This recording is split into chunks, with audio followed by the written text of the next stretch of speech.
style and just be comfortable with us being who we are. In Nubia, why would you be a fool?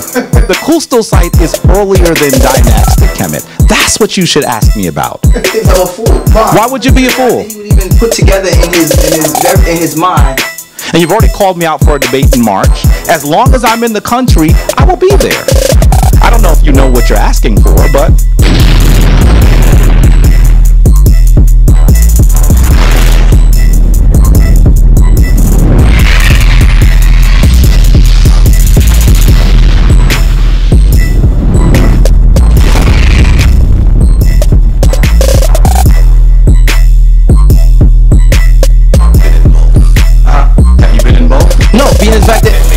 Because being the fact that university information is accessible. Brother, that's like me comparing my house to your house, but I've never been in your house. Have you been in Nuwaupian? I've certainly been a lot closer to Nuwaupian information than you've been to the university, brother. That's not true at all. Come on. Come on. So where did you study? What? Where did you study? So tell us which university you studied in. Knowledge is free and open and infinite. So being the fact, I will. Being the fact that knowledge is free, open, and infinite, the same things that you learn in the Caucasians university, which is 0.5 plus 0.5 equaling 1, making unity only halves coming together as one. That's numerology 101. Being at that fact, I don't utilize, I refuse to utilize the Caucasian as my reference. Now, if it's funny, then fine. But all I'm saying is take down, not you, I'm talking to anybody else. All I'm saying is take down the red, black, and green and the big fist in the air if you're going to hold to them as fact first. All I said is utilize sound right reasoning and look with your eyes for yourself. And then say, okay, I'm going to go. Because university information is accessible. You do see that as what he was talking about. Do you see it as he's making, first of all, let me say this. And where's that from? Why did Prince York just assume, no, don't look up here, look here. But there's no mouse on this one. Yes, yeah. I don't see it. University. Why did Prince York assume that the university meant that you were dealing with the European? I have an Africana Studies degree. My chief scholars were Dr. Ben, Dr. Clark, James Turner. So I don't know why he just assumed right away that he said he knew more than university and then said that that means you have to be beholden to the European. I was taking the European to task at the university because I was getting information from our greatest scholars who were at my university, Cornell University. But what I'm saying to dear Prince, and I want him to hear this clearly, is you cannot make a comparison between the university and what you learn in the community unless you've been in both settings. And I'm going to tell you that I teach in the hood. Mm-hmm. You see where we are, family. We're across the street from the projects. This is who I am. But you better understand that I have done with the best. I have fenced with the best individuals in the university setting. But don't think that just because I have 2 degrees from Europeans, 2 degrees from university means I got them from Europeans. You got to be clear that that's not what that means. Mm-hmm. That's not what that means. And so what I think that sometimes, family, what we do is we give the European too much credit. We give them too much credit. Why would you think when I say university that means European? Was it not the African that built the greatest universities of Europe? Bring it out. So why would you make that assumption? We have to stop doing that. We have to stop thinking that science is there, so we're not going to do science. We're going to do our own stuff. We have to assume that when they come out with their studies, we have to ignore everything because the European came forward with it. What you have to do is you have to analyze their data, because if the data is properly gathered, it has no color. It has no nationality. You can analyze their data and come with different arguments, family. We can't just discard everything that European sources come out with. What you do is you analyze it, you tear it apart, and figure out whether what they're saying is correct or not. By the way, I'm going to also tell you something else. There were a number of of European scholars that were analyzing their information truthfully that came to a very clear understanding. Wait, I'll do it. A very clear understanding of the fact that Africans gave civilization to the world. If you're confused about that, read the works of C.F. Volney. Read his massive work. If you want to understand where civilization comes from, even when you read Budge, you hear him begin to say that European scholars, if you read what he calls the Osiris Resurrection, Volume 1, he says that European scholars will not understand Kemet because they don't study the rest of Africa. That's what he says. So when you look at what the European says, you can't assume that everything that they say is incorrect. Now, I'm not saying that I believe everything they say is correct. That would be crazy because we know that many Europeans despise us. We know that they are seeking to, in some instances, and this is the truth, family, become us. Jabari, where's that from? Now, I want to be clear that what you're seeing is you're seeing a Bobo mask. It comes mostly from Mali. And of course, Prince York is saying, look at this mask and then look at the Heru Behudet. And he's saying, are there not similarities? Family, you are in the Shrine of Ma'at. I wouldn't have put them there if I didn't think there were similarities. But does that mean that their languages have similarities? Not necessarily. Let's not make overly simplistic arguments. If we are scholars, we have to put our information to the task. That's what you must do. Simply because some of their ideas are the same doesn't mean their languages are the same. Simply because their languages are the same doesn't mean their ideas are the same.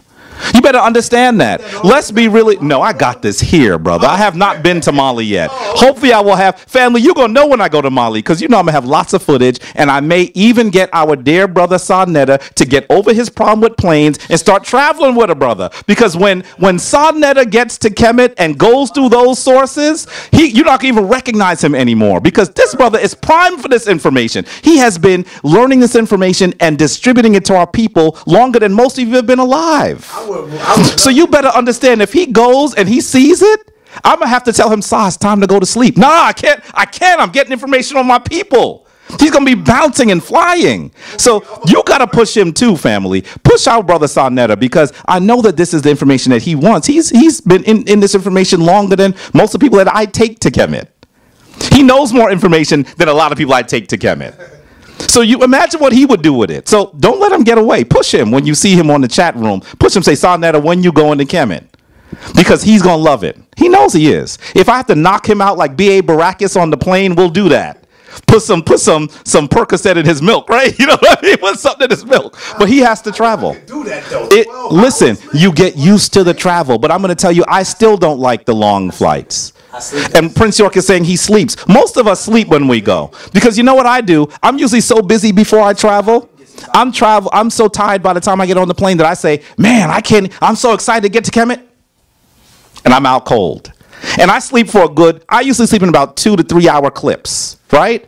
So I don't sleep the whole time. I wake up, maybe I watch a movie and laugh a little bit. I read a little bit. I prepare my lectures. I go back to sleep. I eat some food. I go back to sleep. And when he comes with us, he's going to be with family. So that's another aspect of it, right? He's going to be with people who are interested, people who are looking out for you, so you'll be able to be comfortable doing it. I know that's how I feel when I travel with my queen, because she's sitting right next to me. If I'm sleeping, I could do whatever I want. My head could be dancing around, and she's going to make sure I'm okay. When you go with family, it's also another element of it, because you know that you could truly be relaxed, even though you're not necessarily in the most relaxing setting, because there are people that have your back. So that's what we got to do. We're going to do it, issue. You're going to be fine. Listen, I have... Yeah, well, yes and no. Yes and no. Because the reality is when you get to Kemet, it's 7 hours ahead in terms of the time frame. Like you're going through you're past the shade, yeah. The thing that's bizarre is that we usually leave at around, around 6? And we get there at like 11 o'clock in the morning. So it's like so the thing that's hard sometimes is that you get on the plane when it's light and you get off the plane and it's light and you've been traveling for 10 hours. And we usually take it easy on you the first day. Like when you go through the dog, it's like going through a shade. Well, here's the deal. You know why you don't see that? He's saying, do you go through the dark? Yes, you do. But here's the deal. After you eat, when you get on the plane, first thing they do is they feed you. Really. Maybe like a half hour, 45 minutes, and you're eating. After that, you could get drinks if you want. Yeah. After that, what do? They close the shades. So I don't see when we travel through dark because they close the shades because they're like, look, you need to sleep. And so you sleep. You're not going to deal with the fact that the sun is there. You know, you get used to it. I'm making 2 trips to Kemet this year. I'm going to be in Kemet. Family, you can come with me if you like this year. I'm going to be back in Kemet from November 22nd to December 5th with that master Kemetic yoga master, Yasir Rahotep. So if you want to come, you can still get a seat and come with me. It's going to be an amazing trip. And if you're into Kemetic yoga or you're into other forms of yoga and you want to learn Kemetic yoga, there's going to be a 200-hour teacher training that you can partake in. So you can not only get the internal sciences, but you're also going to get the intellectual sciences. It's going to be powerful. So, listen, This is something that you can do. I'm tempted. Family, you need every African that can should travel.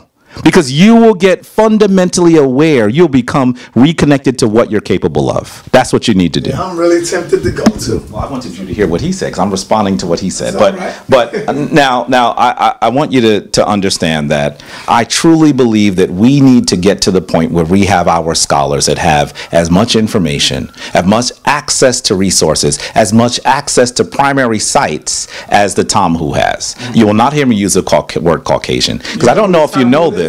Yeah, he knows that. He knows that. It's one of the Kemetic words. It's not your word. It's not my word. It's a Kemetic word. How you say it? It's actually pronounced Tama. And he just says Ta. It's Tamahu. And it's a reason why, because we can break down these. So the same thing. You could say Tamahu or you could say Tamu. Okay, what is Tamu? When I say I gotta go there. I don't want to go there, but he gonna make me have to go there. What is? You have to same way you do in English. You have to understand. Wait. We're not gonna disagree on the. We're not gonna disagree on the consonants. We're disagreeing on the vowels because the Kemetic language does not transcribe many of its vowels. Okay. It had to have vowels because you can't speak without vowels, but it didn't transcribe many of the vowels. So I'm not going to argue with you about Tamahu. I'm not going to argue about Tomhu because the reality is we're putting an A in there in order to say it. I just think that it's not necessary to put the A, so I don't do it. Then you wouldn't be able to say it. So that's why, no. Say Tamahu. I'm talking about the second A. Oh, the second. So some people say, listen to me, hold on, wait. Some people say, so it becomes a different word. That's what I'm trying. He's not a linguist. He don't get that. Of course, ta means land. Exactly. So when you don't add the if I don't spell the word right in its proper format, it becomes a different word. Like when you deal with Maya. Prince. If you deal with the word Maya or Muyo, you're talking about water. Prince. If you put it, if you're missing a vowel. Wait, you're going on and you're not hearing. Wait. Before you go on, no, because if you go on, we're not disagreeing. You're arguing something we don't disagree. That's why you have to hear. I didn't say I didn't put the first A in. I said the second A. So yes, I did say ta. We agree. Yes, the second The part is tamahu. Some people say tamahu. Some people say tahu. It means the people from the north is what it means. It's not a derogatory term. It's not a derogatory term. It just describes where they came from. This is the first name for the European. You're not going to hear me use Caucasian, as you did, because Caucasian designates them as the original people. You need to get my book. How? You do. Give me a brief. Well, just understand that in my book, and now I'm not going to have a copy of it right here. But understand, but you should get my book. Not because I'm saying, but listen, not because I'm trying to be insulting and say I'm schooling you. It's just information. So you'll get the information and you'll agree or disagree, right? So, but the reason why I'm saying to you that you should get it is because there's a really good discourse on the Africans being the original people. I know you know that, but the challenge is the language that we use doesn't allow us to understand that the Tomhu has placed this concept in our language. So Caucasian was developed by a man named what?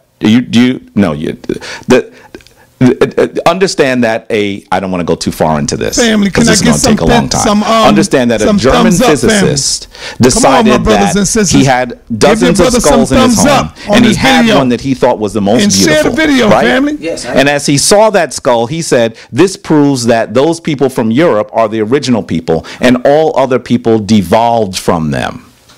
So that is why we will call these people the Caucasian, because the skull was of a woman from the base of a mountain. It's in the country that we now know as Georgia. It wasn't Georgia then, but it's as a country we now know as Georgia. And so what he said was, this means that we should call, listen to what I'm saying. This means that we should call, I have two others, I'll get them downstairs. We should call the European the Caucasian because they are the prime people. The reality is that the European does not come from that area. The European is from Africa just like everybody else. They've just been off in a distant land a little bit further.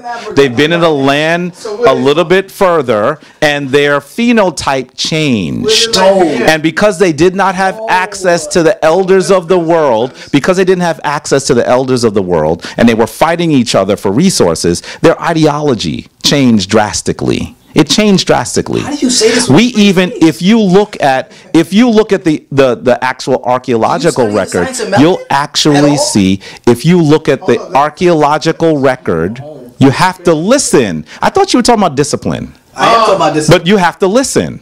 Because if you're going to disagree with me, you have to hear my argument. I've heard it. You've been saying it the whole time. You've been repeating. I have never said this today. Yes, I have never said this told me today. that you do not refer to the Caucasian. I did. I just said that today.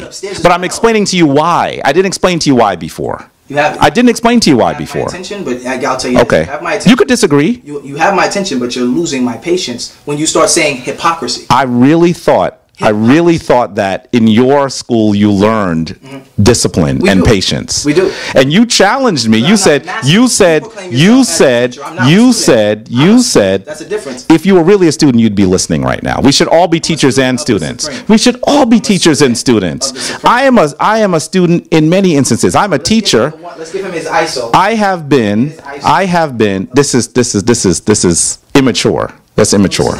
That's immature. This is immature. I am telling you a story. This is immature. Prince York, just listen. You could disagree, but you have to listen. I'm listening, but I'm okay. ISO. Okay. Because you want to build, so I'm gonna let you go. So anyway, family, you saw this family. I mean, listen. Now he wants to say that the white man is God. We have to understand that even when you do genetic studies, you'll actually see that all people on the planet come from one source. All people on the planet actually come from one African woman. One African woman. Because those Europeans that began to describe this reality were beholden to the Abrahamic traditions, Prince York doesn't realize it, but so is he. But honestly, because they're beholden to the Abrahamic traditions, they called her the mitochondrial Eve. I would never call her that because Eve is not in my sacred text. So, but understand that everyone on the planet comes from Africa.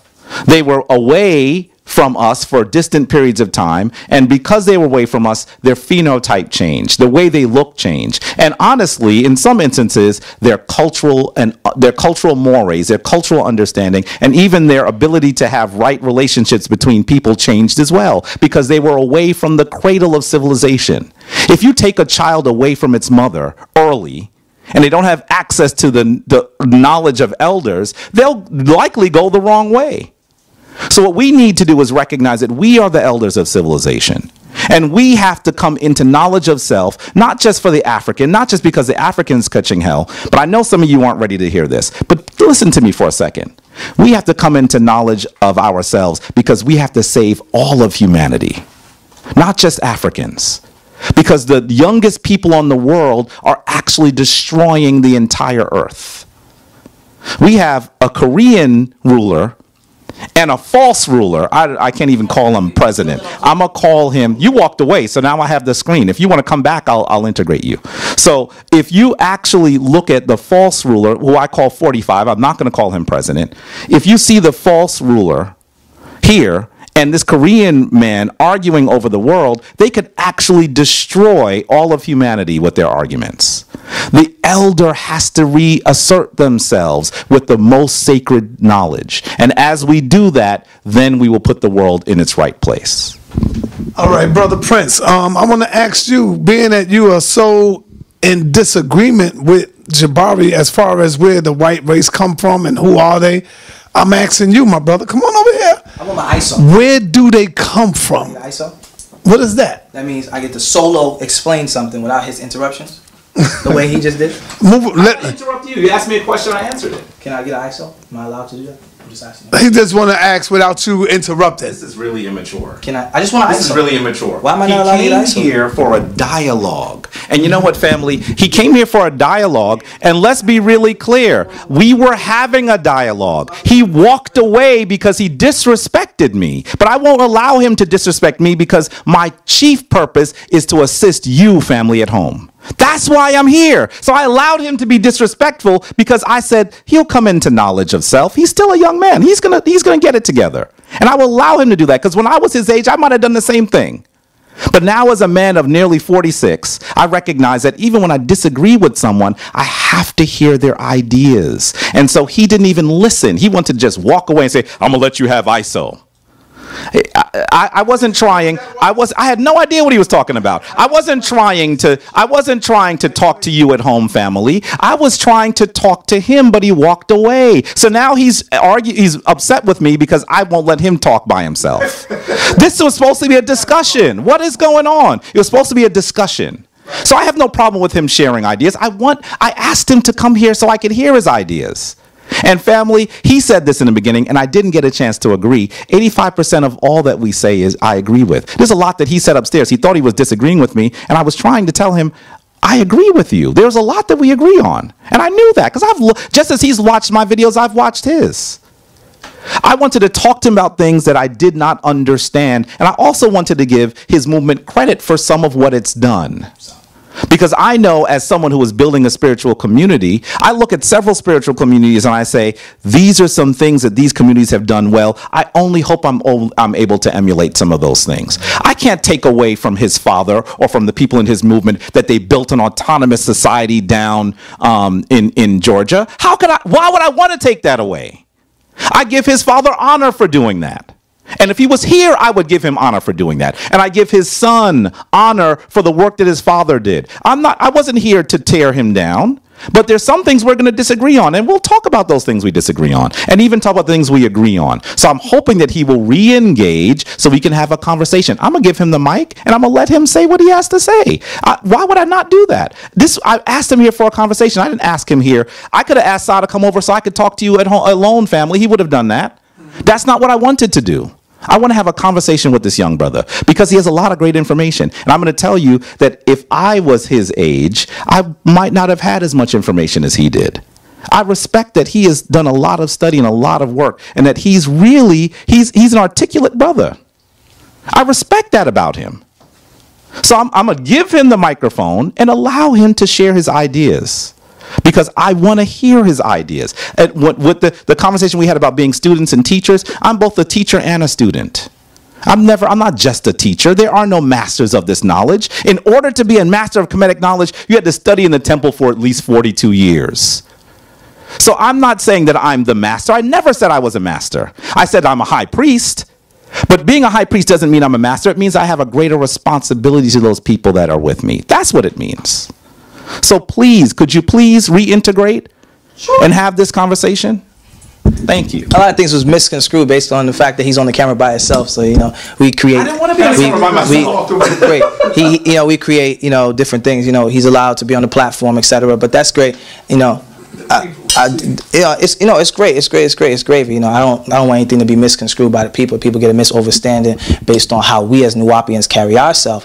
Being the fact that everybody in the community has come out of the Nuwaupian nation. I'm gonna cut this off. I'm not trying to disrespect Where you. did you think the white man come from? Well, I'm definitely gonna get that side, but first I have to address the first topics.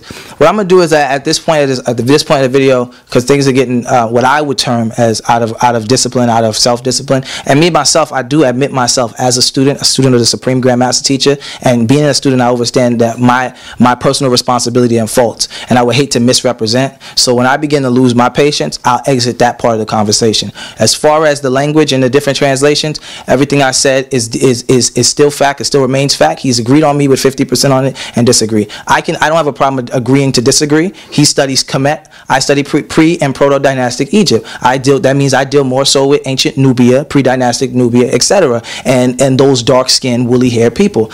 I do not include the Caucasian in my science whatsoever. In my science, I say, and this is what it is. You know what I mean? It is because I'm basing off of science as well. Once again, the Caucasian has dictated all of the world's knowledge. The Caucasian is not the same as us, does not come from our descent whatsoever. The Caucasian doesn't even really have skin to a certain extent. And it's not even out of race or race hate. It's out of genetic studies. If you study his genealogy, we come from two different original blood types, where the Caucasian comes from the Rh negative by nature. And if you study the correlation and the mixing of those blood types, if you insert Rh negative blood type into an O positive, you would literally go into a freaking what they call it, not a heart attack, a cardiac arrest from the chemical reaction of the mix. We have something known as melanin that's found in the epidermis layer of us. Epidermis. That's why I wanted him over there, so I could just speak. Oh, he's just correcting. But he's not. But who is he to do that? Allow me to speak and speak in my accent and the way I say things and be me. I It apologize. has to be a level of individuality. His style of teaching versus mine. Go ahead. Not that you haven't done that to me as well. Exactly. So then how are you now so upset that I'm doing it? I'm not upset at all. Please don't misconstrue it. I'm not upset. I'm simply asking for an ISO. That's all I've asked for. I'm asking for isolation, whereas I can speak, build to the people, so therefore your thoughts and ideology doesn't overpower mine, and the people get a confusion of what I'm talking about based on your misconception of what I'm saying. So I asked you to give me an ISO with a presentation, so therefore I can show and prove what I have to say. You said in the very beginning of this that you were upset that I was dictating questions to you, and that you should be able to have questions. See how we're still I'm not able to. And so what you've done now is you decided that I would be alone on camera. I didn't decide that. Yeah. And so now you're demanding that you should be on camera by yourself. Bro. These are all this is your understanding. This is not the way that this conversation was supposed to occur. He said, I'm giving you an ISO. I didn't ask for an ISO. Now he's like, why won't you give me an ISO? First of all, I didn't even know what the heck an ISO was. And second of all, I have no problem with giving him his time. But let's be clear. Let's be absolutely clear. If you look at the video, family, you will see that I allowed Brother York to speak. Prince York. I'm not trying to disrespect you. If you want me to call you Prince York, I say that. Don't ever call me by my last name. That is the most disrespectful to me. Well, I'm not aware of that. So if you tell me what you want me to call you, your last name is your name as well. No, you call people, bro. Come on now, son. So what do you want me to call you? What do you want me to call? I'm not trying to disrespect you. What I'm asking him what he wants to be called. I have no problem with what. You know what this is, bro? You know what this is? What is it? This is what we came down here for, was so I could get isolation. We didn't say isolation. We never said anything about. You just said that. So if I'm able to present something, you're gonna interrupt me while I'm presenting it? I'm trying to present it to you so you can get the full scope, and then I can shut up and sit down, and then you can go and say, now let me tell y'all, family, blah blah blah. And to me, that would be the most organized. Well, listen. Rather than you cutting you off, let me. The people miss the point. You're not able to talk right now. Let me say this. Brother York and I have agreed on a format. It was supposed to be a dialogue. I came down here. Upstairs, we said it was going to be a dialogue. Watch the video, family. This is not. Just watch the video. He's asking you to ignore your lying eyes and ignore your ears. We agreed on the beginning. Over the picture. Don't look at the walls, family. No. Go by with the university, and I got this degree. That's not. I never said that. I never said that. Let me make this known to all the people in the public. Take the microphone. Let me make this known to all the people in the public. And I'm gonna say this one time and excuse Why don't you do your presentation real quick? He can't do his presentation. I can. I definitely can. And Sinetta can zoom in on the laptop. And I can do a presentation. Listen, come on, let's do it. Like that. The way you say certain words is like that to me, being the fact I deal with proper pronunciation. But there's a difference between netter and Prince Egyptian. Kill me, man. It's like to me. There's a different, and I don't always say netter. I say that in public. To me, it's like saying tomato. Is what I actually say in my prayer. Well, you drop what? I say unter is what I say in my prayer. Where'd you get the pop from? Prayer, because the earliest people in that region use that. Do that again, Unter is what I say. Hold on. Do that again. Now I'm never going to say that on camera. That is what I do. 1, 2. But when I'm talking to people, I use the word netter, and that would be an argument. And I have no problem using netter. Our people, most of them, when you deal with like back of the throat pops and air pops, etc. Most of that stuff comes from West Africa, from my studies. I have not seen many of it. So how do you explain the Xhosa people and Xhosa people doing it in Southern Africa? I'm saying, when I'm telling, I didn't, you see, I'm talking about? Not familiar with them? No, I haven't finished. I'm saying, when I say West Africa, I'm just generalizing. I'm saying West, meaning away from Egypt. From what I've studied in the Nile Valley, from the indigenous people who is of my lineage, I haven't seen. Yo, do you want to go through that right quick, man? No, I want to go ahead and do this presentation, get it over with. And then you're going to listen to his response? I mean, sure, but he's going to make his response, the masters of heaven and earth. Go ahead, bro. Are you close enough? Let me make sure you're close enough first. Nuwaupians deal with pre-dynastic Egypt, including all of its original lands by any names, whether it be Kush, Aswanu, whether you're dealing with Ethiopia, which is a Greek name, yes, I'm just using the term, or Nuba, Nubia, etc., and many other places, right? we mainly focus our attention on that connects us as Nuwaupians in the history. We focus on, one of the main cities we focus on is Napata or Napata. And Napata has been expressed in the Medu Neter hieroglyph as NPT. Being the fact that there is no vowels, it creates an interchangeable sequence. So Napata can also be written as Napata, Nuputu, Nepeti, Nipati, or Napoto. Also can be seen in other words such as Heru, Horu, Haru, and Hiru. Anubu, Anaba, Anabi, Anabi, and Anubu can all be similar, dealing based on the interchangeable sequence of language. Other letters are interchangeable. Other letters that are interchangeable are B and a P, the M and the N, the BRL, the C, G, GH, the K and the G, the SH, the PF, the KH, the AEI, and U. The reason why this interchangeable process happens in the language is because we're translating first and foremost, we're translating one language that has a larger amount of letters, consonants and vowels, well, no vowels, but a larger amount of consonants mainly, and we're forcing it into a language that has only 26. And in that compilation, we're going to have a double up on words. So if you see in my diagram here, I'm going to expand it for the purpose of the conversation. If you see in my diagram here of the Medu Neter, you're able to see where it says Y, it has or. Where it says E, it has or. Where it has C, it says or. And this is just one diagram. And the reason why you're able to see those ors is because there's more letters, but they don't include them. They just say this word or this letter has more than one sound. The way they teach you in English, that's the same. That's English science or English literary sciences forced upon you here in America. So where you say A makes the sound of A or A makes the sound of ah, instead of saying that in pre-Semitic language, what you would do is you would say you have a hard A, which is usually, if you was to write it in English, would be an A with a dot above it, and then you would say you have a softer A. So the hard A would be A, and the softer A would be ah, and those would be two different vowels. When you shove them together, it creates an interchangeable sequence because now different dialects are now able to pronounce it in numerous of ways based on their own dialect of their language. So language is something great to study, and I recommend it for all of our young and old scientists out there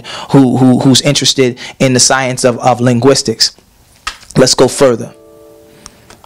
Here you have another civilization that Nuwaupians hold to as one of our civilizations where our direct people came out of. This civilization is called in Arabic Nakada or Nukada, and it's another pre-dynastic city, and it's actually not far from the ancient city of Napata. Nakada in Arabic terms as critics or judges.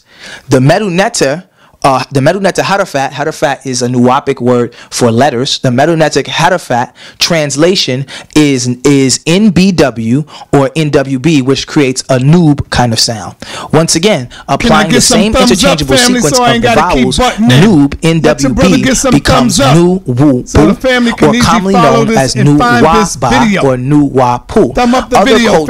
Our culture, which is our culture and our spiritual way of life. So Nuwaubu or Nuwubu is our cultural way of life, and also is termed as the name of us. So say the word Nuwaupian in our language would be Nuwaubu or Nuwaupu. When you add the U at the end, it makes a plural. It adds like a plural, almost like Hebrew, where Hebrew is Aim, which is Y-I-M.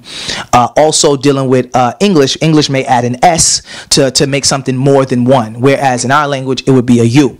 Do it really hurt, these family, people just to thumb were up known the video? to modern historians as Nubo-Egyptians, family, I'm giving it to you. Do it really Nuba, hurt that bad? or the Noba people in pre-dynastic history. They are said to be nomadic people, but in fact, they were great migrators. Greek historians termed them that way because of their lack of understanding of pre-proto-dynastic history. Yet, these people are also Napa or Naba, meaning people out of Napata and the Nakata regions of the Nile Valley. Nuwaupians. These are our ancestors. As you now see, we Nuwaupians always are ahead in information because our Nabab master has been able to study and travel Sudan, Ethiopia, Kenya, Morocco, Israel, Ghana, Egypt, etc. He has sat, as you can see in the pictures here, he has sat with many elders from many different walks of life, right? And He has sat with many elders on his travels, not just tours for tourists and quote unquote what they want you to know or what you're allowed to see. Because remember, Egypt is the republic, the Arabian Republic. It is controlled by Arabs, is dictated by Arabs, who we say is not the pre-dynastic Egyptians. We say we are the Africans, the African Americans. We are those original Egyptians or Kemetic people. Now, moving forward. But amongst the indigenous tribes is where he studied and speak with their elders. He's and their shamans. He was even inducted in many of their tribes and have his tribal scars. My father's chest looks like it's been covered in tattoos based on tribal scars and tribal marking of his induction and initiation into these different tribes. And the indigenous tribes of the region actually allowed the master teacher, Panabab Nun, to be a translator from them conversing with one another. Let's go further. The original dialects of Arabic, Syriac, Ashuric, and Aramic, allowing him to ask the necessary questions from mouth to ear to elders. They passed this knowledge on because of their anger with the Arabs that had conquered their lands and built an Aswan dam in 1964, a few years later. A few years later, therefore flooding numerous of ancient Egyptian or ancient Kemetic sites, including the great temple of Abu Simbel. And from then on began changing Egyptian appearances on the wall. And as you can see on the picture, you see Caucasians in the temples actually altering the color of the skin of the people and the Egyptians on the wall, meaning this university style outformation that we're getting is being altered as we're studying it. And these people, if y'all want a reference for this photo, these people are actually coming from the University of Chicago, and this picture was taken in the early 90s, and they're actually altering, I wish the picture was in color so you could see it, they're actually altering the skin complexion of the Egyptians. They're shaving off the red and the dark brown and the black, and they're replacing it with white and peach. And this is why I say let's not base all our knowledge on what the Caucasian says, because the white man has shown us, not he's the devil in a spiritual aspect and kill him. I'm saying he's shown us his attributes. He does not have a place in history. He does not have a history of his own. His beginning starts in the Caucasus Mountains in Northern Europe, in Scandinavia, where it was 3 different tribes, and those 3 tribes mixed together and became 6 different kingdoms.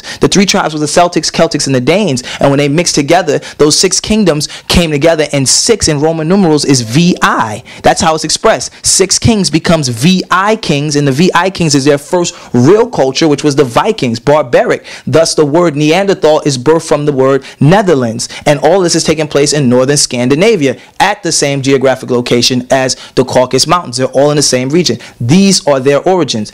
Caucasians are not of African descent. They are of an entire different, more than ethnicity, but we even say in some cases a different species. And whereas their exact creation in some cases are unknown, many facts are proven that they did not migrate from any parts of Africa, that they were already there. And you can study this as far as the science of melanin, the science of their blood and their DNA, even their body structure. Caucasians are normally... That's the last slide. No, we're almost there. Caucasians are normally built more taller than most Africans, with very large calf muscles, sharp jawlines. You have to study the features of different people, and very slim noses, etc. Different color eyes. If anyone is to tell you that an African with a big nose, big lips, big brown eyes, and in some cases, when you go to Africa, even the real Africans, the whiter their eyes have actually gotten darker because of the amount of melanin. Their nails is darker because of the amount of melanin. So let me just finish this point. So if you're going to tell me that someone moved into a colder climate and their nose shrunk, their lips shrunk, their eyes shrunk, their skin began a discoloration, then you would be more in favor of the biblical story of the disease of lepers. But I'm going to allow Sinetta to ask me his question. First, because of that last statement you just were saying, let's say you had your arm in a cast, right? The cast is on your arm for a period of, let's say, 8 months to a year. When you take that cast off your arm, how would your arm be looking? Your physical arm, yes, would have changed, and in some cases, it might even have shrunk. People who have broken... How would it look? Go ahead. I'm building. People who have broken their legs, when their legs are broken and arm begin to get lighter as well, right? Because it's not being in the sun. Yes, go ahead. I wouldn't necessarily say that. Let me tell you. you will notice that your arm will become very hairy. Your arm will also be sweating a lot because it's like in a cave, so to speak, right? And it will it gets lighter. The same thing that happened with the European, because he lived in a cave.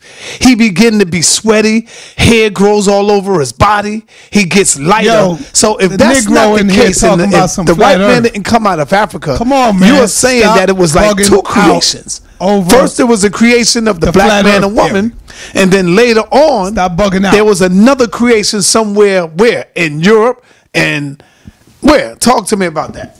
I would dealing with the Caucasian. I would say that. How did they get here? I'm not gonna necessarily go because that'll probably be a whole nother video. It's all right. Just tell me how did they get here, brother, in short layman's terms. But what I would say is this: the Caucasians are definitely not Africans at all, right? As well as, and I'm not saying there's two creations, because one, we as Nuwaupians don't necessarily deal with an official creation because we're not dealing with the religious aspects that come with it. What we would say is we deal with a term of existence, of time period, of people, and I guess some people would term that as evolution, but we're not saying in the same way that they do. We're more so saying that Africans have always existed across the planet. Humanoids have always existed across the planet, and during times of plate tectonics and polar shifting, etc., through different regions, we all migrated into the greatest landmass, the safest landmass on the planet Earth, which is, as we term, is Tamaray, or the entire continent of Africa today. Many people are going to argue and say, "Oh, Afrikaners." I'm just giving you the term, so therefore everybody who can understand. I'm not. What I'm asking you is, but I'm not saying that the white man was created was somewhere else. I'm saying the white. I'm saying that teaching is a Caucasian teaching that's taught to us. So but I'm telling you, where you come from? I'm telling you based on the science of blood types, melanin, physical features. If you put your arm in a cast and the cast is in there long, your arm will become frailer.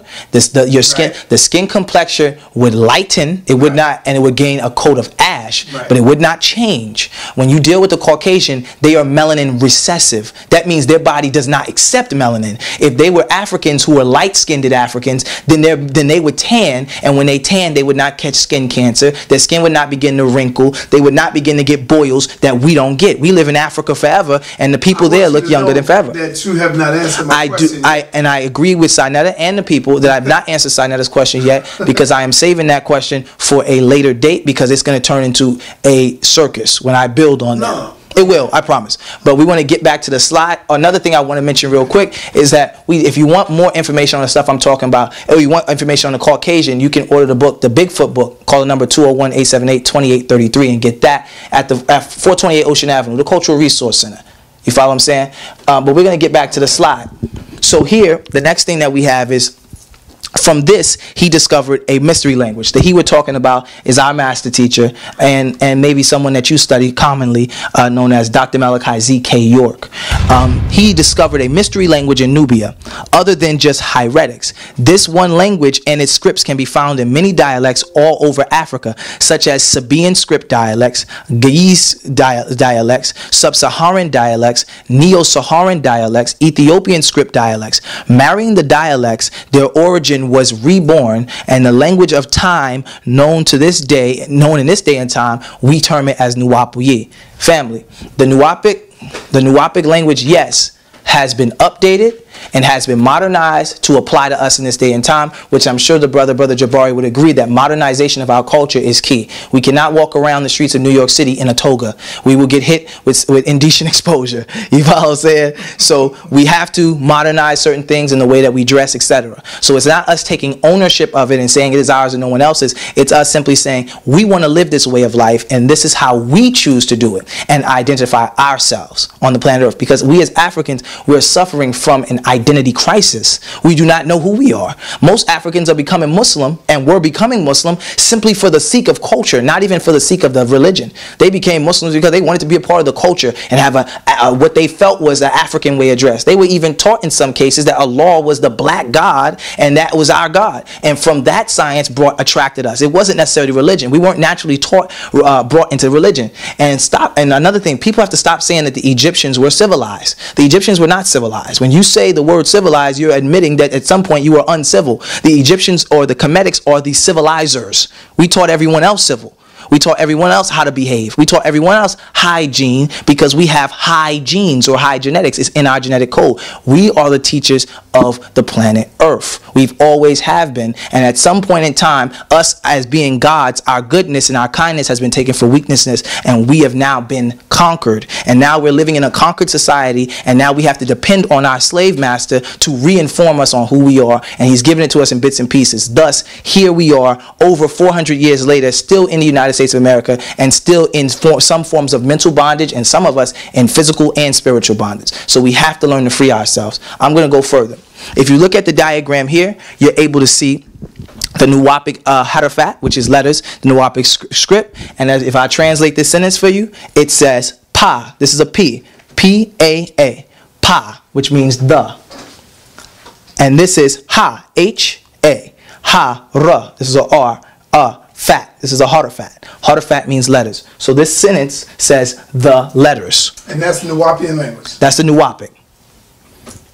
And if you look at the book he had, you'll see that the symbols are different because the printers was changing the stuff in his books and misguiding people. Like people said Dr. York had no references. I have a whole build on that for you because there's codes all in the back giving you references to all the books, but they removed it so we would be able to turn on our own leaders. It's divide and conquer. This is why I call the white man a devil, not because he's a devil incarnated. I'm calling him the devil because of devilish men acts. One who acts that way is what I'm gonna call you. If your child is being naughty, then you're gonna call them you're gonna say they misbehave. You know what I mean? And that's not a racist thing. It's just a fact. You're misbehaving. You need to act right. You follow what I'm saying? So now finding our origin, we regained our culture. We Nuwaupians are not talking about it anymore. We are living each and every day, and we prove our existence in our ways. In other ways, we prove our existence in ways others are still dreaming about. Our own language, clothing, music, ceremonies, rituals, dances, symbols, entertainment, holidays, calendars, history, country, nationality. We have our own identity. No longer will we as African people walk around on the planet Earth with no identity or be what they call wannabes. And what is a wannabe? Wannabes is when we're studying all this different stuff and it's because we truly want to be. And it's not the fact that we're not. The world is looking at us as wannabes. And they're looking at us as wannabes. When you're a Muslim, the Arabs are going to look down on you and say, oh, he's not a... You know what I mean? When you're a Christian, everybody's always looking down at Africans no matter what we try to do. Even to the point where West Africans look down at a lot of Africans here in North America. And they look down at us because they feel that they're the real Africans and we're like dark white people. So what Nuwaupu did for us, and what I can personally attest to, is it gave us a sense of identity. It gave us a culture to live in. So therefore, when I transition and I die off this planet Earth, I won't be buried in a cemetery. I won't do any of their rituals or practice. When I'm married, I don't have to go to a church or a courthouse, which is another church, and you can get that breakdown on my YouTube channel, the Prince York channel. But I'm not going to go to the courthouse, which is another church, another religious thing, and built with masonry, you know, from the gravel that the judge actually hits. That's all masonry. So I'm not going to go to another religious center to be more indoctrinated in it. Everything they say to you is a level of indoctrination. Have a blessed day. That's a form of indoctrination. Language has spells in it. The spell is in the spelling. And that's why we can't get lost in the trance of translation. We have to bridge the gap. So I'm going to go further and we're almost finished. It's our last page because it's the last major topic that people ask about. People are asking us about the Unktwi. You see that symbol right there? Mm-hmm. That is the Unktwi. The Unktwi is our own symbol to represent our second resurrection, our reawakening from the mental and physical slavery that we've lived in America. It is symbolic to our opening today. In comparison to the Unktwi symbolizes, in comparison to the Ankh symbolizes physical life and unity of procreation, whereas the second Z added to the Ankh, creating the Unktwi, represents spiritual life. So each bar represents the physical life's connection to the spiritual lives. It was created for and by Nuwaupians as a part of our own identity in this day and time. So please, and there's a lot of Nuwaupian teachers and that are new teachers, and they don't have all of the information. So please stop running with what you've heard from them. They're students and they're still learning, so be patient with their misunderstandings. We've never said that the Unktwi, The double ankh that we wear is an ancient or pre-dynastic symbol. We gladly will tell you it is our own symbol. We created it. What gave you the permission to create it? The same thing that gave me the permission to breathe. My bloodline genetics, my birthright as a pre-dynastic Egyptian, as a shit. If I go further than that, my birthright as an earthling gave me the right to create whatever I want. Every single symbol that we accept and every single language that we accept are all created. So therefore, we also have the power to be procreators as well in this day and time. And we wanted a symbol. We still acknowledge the Ankh and hold to it dearly and acknowledge everything it stands for. We simply utilize the Ankh Tui as our symbol as individualism. So we can individualize ourselves and say, look, we are a part of the entire ancient Egyptian and ancient Kemetic society and communities, but we are the Nuwaupians. And this dual Ankh represents us waking up from sleep and waking up into some form of spirituality. This is the very, very end. Go ahead, Si. Now to deal with the known pre-dynastic pharaohs. This is how we look at things. One of the last of the pre-dynastic empire, you were dealing with a pharaoh by the name of Ka. I'm sure the brother Jabari, with his great overstanding of the Medu Neter, will agree that Ka means spirit. Thank you. Great. Spirit. So we both can agree on that. Whereas in the Medu Neter translation, they only pronounce it with one A. But in actuality, it's a hard A and a soft A. It's supposed to be a Ka. It's supposed to come from the back of the throat. Ka. Proper pronunciation is important if you say that you are one who does prayers, rituals, and deal with the deep, in-depth spiritual sciences. Because if you do, then you want to be saying everything in tone. Tone, sound, and vibration is what affects people. If you say, good morning, now the other person is going to feel you annoyed with them, and now they're going to say it back in that manner. Whereas if you're the bright person that says good morning, now you've made someone who may have been feeling bad feel differently, all because of the sound vibration. So that shows you the science of speaking properly. So we have to, that's why we as Nuwaupians study the language, so we can say everything in its proper grammatic form. Both Medu Neter and Nuwaupic we adhere to. So the pharaoh by the name of Ka is one of the last pre-dynastic pharaohs. Ka means spirit. In Egypt, you were named based on who you were, not what you accept. So we identify him as a spiritual being based on the title Ka. Now, the next pharaoh that was, now this, most of this is assumed to be because the lack of knowledge that the Caucasian has on the different pre-dynastic Egypt. Pre-dynastic Egypt kind of remains a mystery, and in most cases, most archaeologists and those who study the science will either debunk the theory and say however many dynasties that they choose and leave it there, starting with Pharaoh Menes or Narmer. But in actuality, there is a pre-dynastic period. There are pyramids in Nubia, Sudan, that are older than the pyramids in Kemet, and we can disagree. We can agree to disagree, and all we have to do is do the facts for ourselves. So learn the carbon date, and then you can prove me wrong. Other than that, then we got to refer back to the white man, the same man who enslaved us. So that makes no sense. The next pharaoh is known as Iri Ha, also known as Ro. Now, remember, family, we have to break down the language. I has been termed as E-M. M or Am. Re is really Re. Re is R-Y as they pronounce it, and it's really Re because they're interchangeable of vowels, so we have to put it in its proper stance. So I-Re is M-Re, and then Hor, H-O-R, is truly Har, H-A-R. So I-Re Hor is actually M-Re Har. And you can hear the difference in the exact tone. And they forgot to put the Akhet at the end of his name, and I'll explain why in a second. Imre Har Akhet is the one who is said to be reincarnated in 2012's precession change to bring forth the age of Aquarius. Re means sun, Har means on high, and Akhet means horizon, Hor rising, or Har rising. So he was supposed to bring forth the coming of the age of Aquarius, because in pre-dynastic periods, the Egyptian pharaohs were in connection to the zodiac. They dealt with the Dendora star maps and the Zahutis calendar, which is commonly known as the lunar calendar. So with them studying astronomy to such an extent, most of them in tune themselves with the spiritual aspects and sciences of it. Let's go further. Pharaoh Scorpion, which is what they call it, which we know as Selk or Selket, the one who, and which means the one who came, the one who caused the throat to breathe, is also, the word has also been termed as a serpent. This pharaoh ruled from Thinis, just north of Napata, and his name title is a representation of the zodiac sign of the Scorpio. One more side. And the oldest that I have seen in my research is the Pharaoh Bull. Historians don't have much of anything on Bull, or any of these pre-dynastic pharaohs for that matter, because the pharaohs aligned themselves with the zodiac, the spiritual astronomy. The bull was the Taurus, Hathor's calf or Hathor's cow. Also, when the Israelites waited, and it's been said in the scriptures, not deeming that as fact or fiction, I'm just bringing it up for the point of the Israelites so they can have something to talk about. When it's actually said, when the Israelites was waiting on Moses to come back with the 613 commandments, it was said in the Tanakh that the people was worshiping a golden calf. They was worshiping the Taurus, the deity.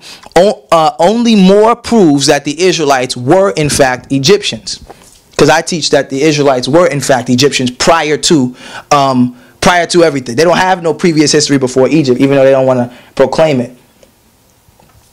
The original zodiacal calendar of Egypt, or Kemet, was the Hutu's calendar, also known as the lunar calendar. These calendars was based on the cycle of the equinox, solar and lunar, based on the change in direction, based on the change in direction of the Earth due to polar shifting and other external forces roughly 4,000 years ago. And here is a graph showing you. Our zodiac signs are created when the Earth is aligned with a certain star constellation. At a certain time, it alters the genetic chemistry of the infant. Magnetic energy affects the child's auras, which creates moods and inspires a zodiac sign. This is yet another shown and proof of the great connection, our great connection to nature. On the Dendora, you will see the greatest expression at the chapel of Asar in Hathor's temple. And if y'all want to zoom in, the family who want to look at the graph, it has all the years of each coming, and each coming of a different era. Like we're in the age of Aquarius right now. Each one of those comings, what happens is it only happens every 2,160 years. And those who study numerology knows 2 + 1 + 6 = 9, and 9 is without beginning and without ending, which we affectionately refer to as the new principle, because new being primordial waters, or being a beginning without beginning, truly. So we refer to 9 as that. And anybody wants to debate that, you do your 9 multiplications and watch how it keeps going back to 9. But that is let me close out. But that is my presentation for the brother Jabari, to give him a very brief connection of where Nuwaupians who study Nuwaupu connect into the Kemetic science. We identify ourselves as the ancient Napatans and the pre-dynastic Noba people, who were one of the many tribes that lived inside ancient Egypt. And we take heed to that birthright, and we relive our culture today. Yes, we add and modify our culture and seek to modernize it for today's overstanding and today's laws, principles, and cultural relations. But we adhere to all of our spiritual sciences, rituals, etc. We do not deal with religion. We acknowledge, if you wanted to give us a term, we would adhere to the term animism, which refers to being spiritually connected and acknowledging every living thing has a spiritual connection to all ether or all life, etc. So that's what we as Nuwaupians study, and we live our culture. If you want more information on this right here, you can go to 428 Ocean Avenue, Jersey, New Jersey, which is the Hall of Right Knowledge, Prince York's personal cultural resource center, as well as you can call the number 201-878-2833 and order books, etc. We even put together a starter pack, which I personally am going to give to my brother Jabari for free. $100 starter pack, which is 9 Nuwaupian books titled Actual Facts, and I will make sure I will handpick them to ensure that they are on the necessary topics to grasp his overstanding. And hopefully we can come to a gradual conclusion on that. But everybody else, you are able to order by calling the number 201-878-2833.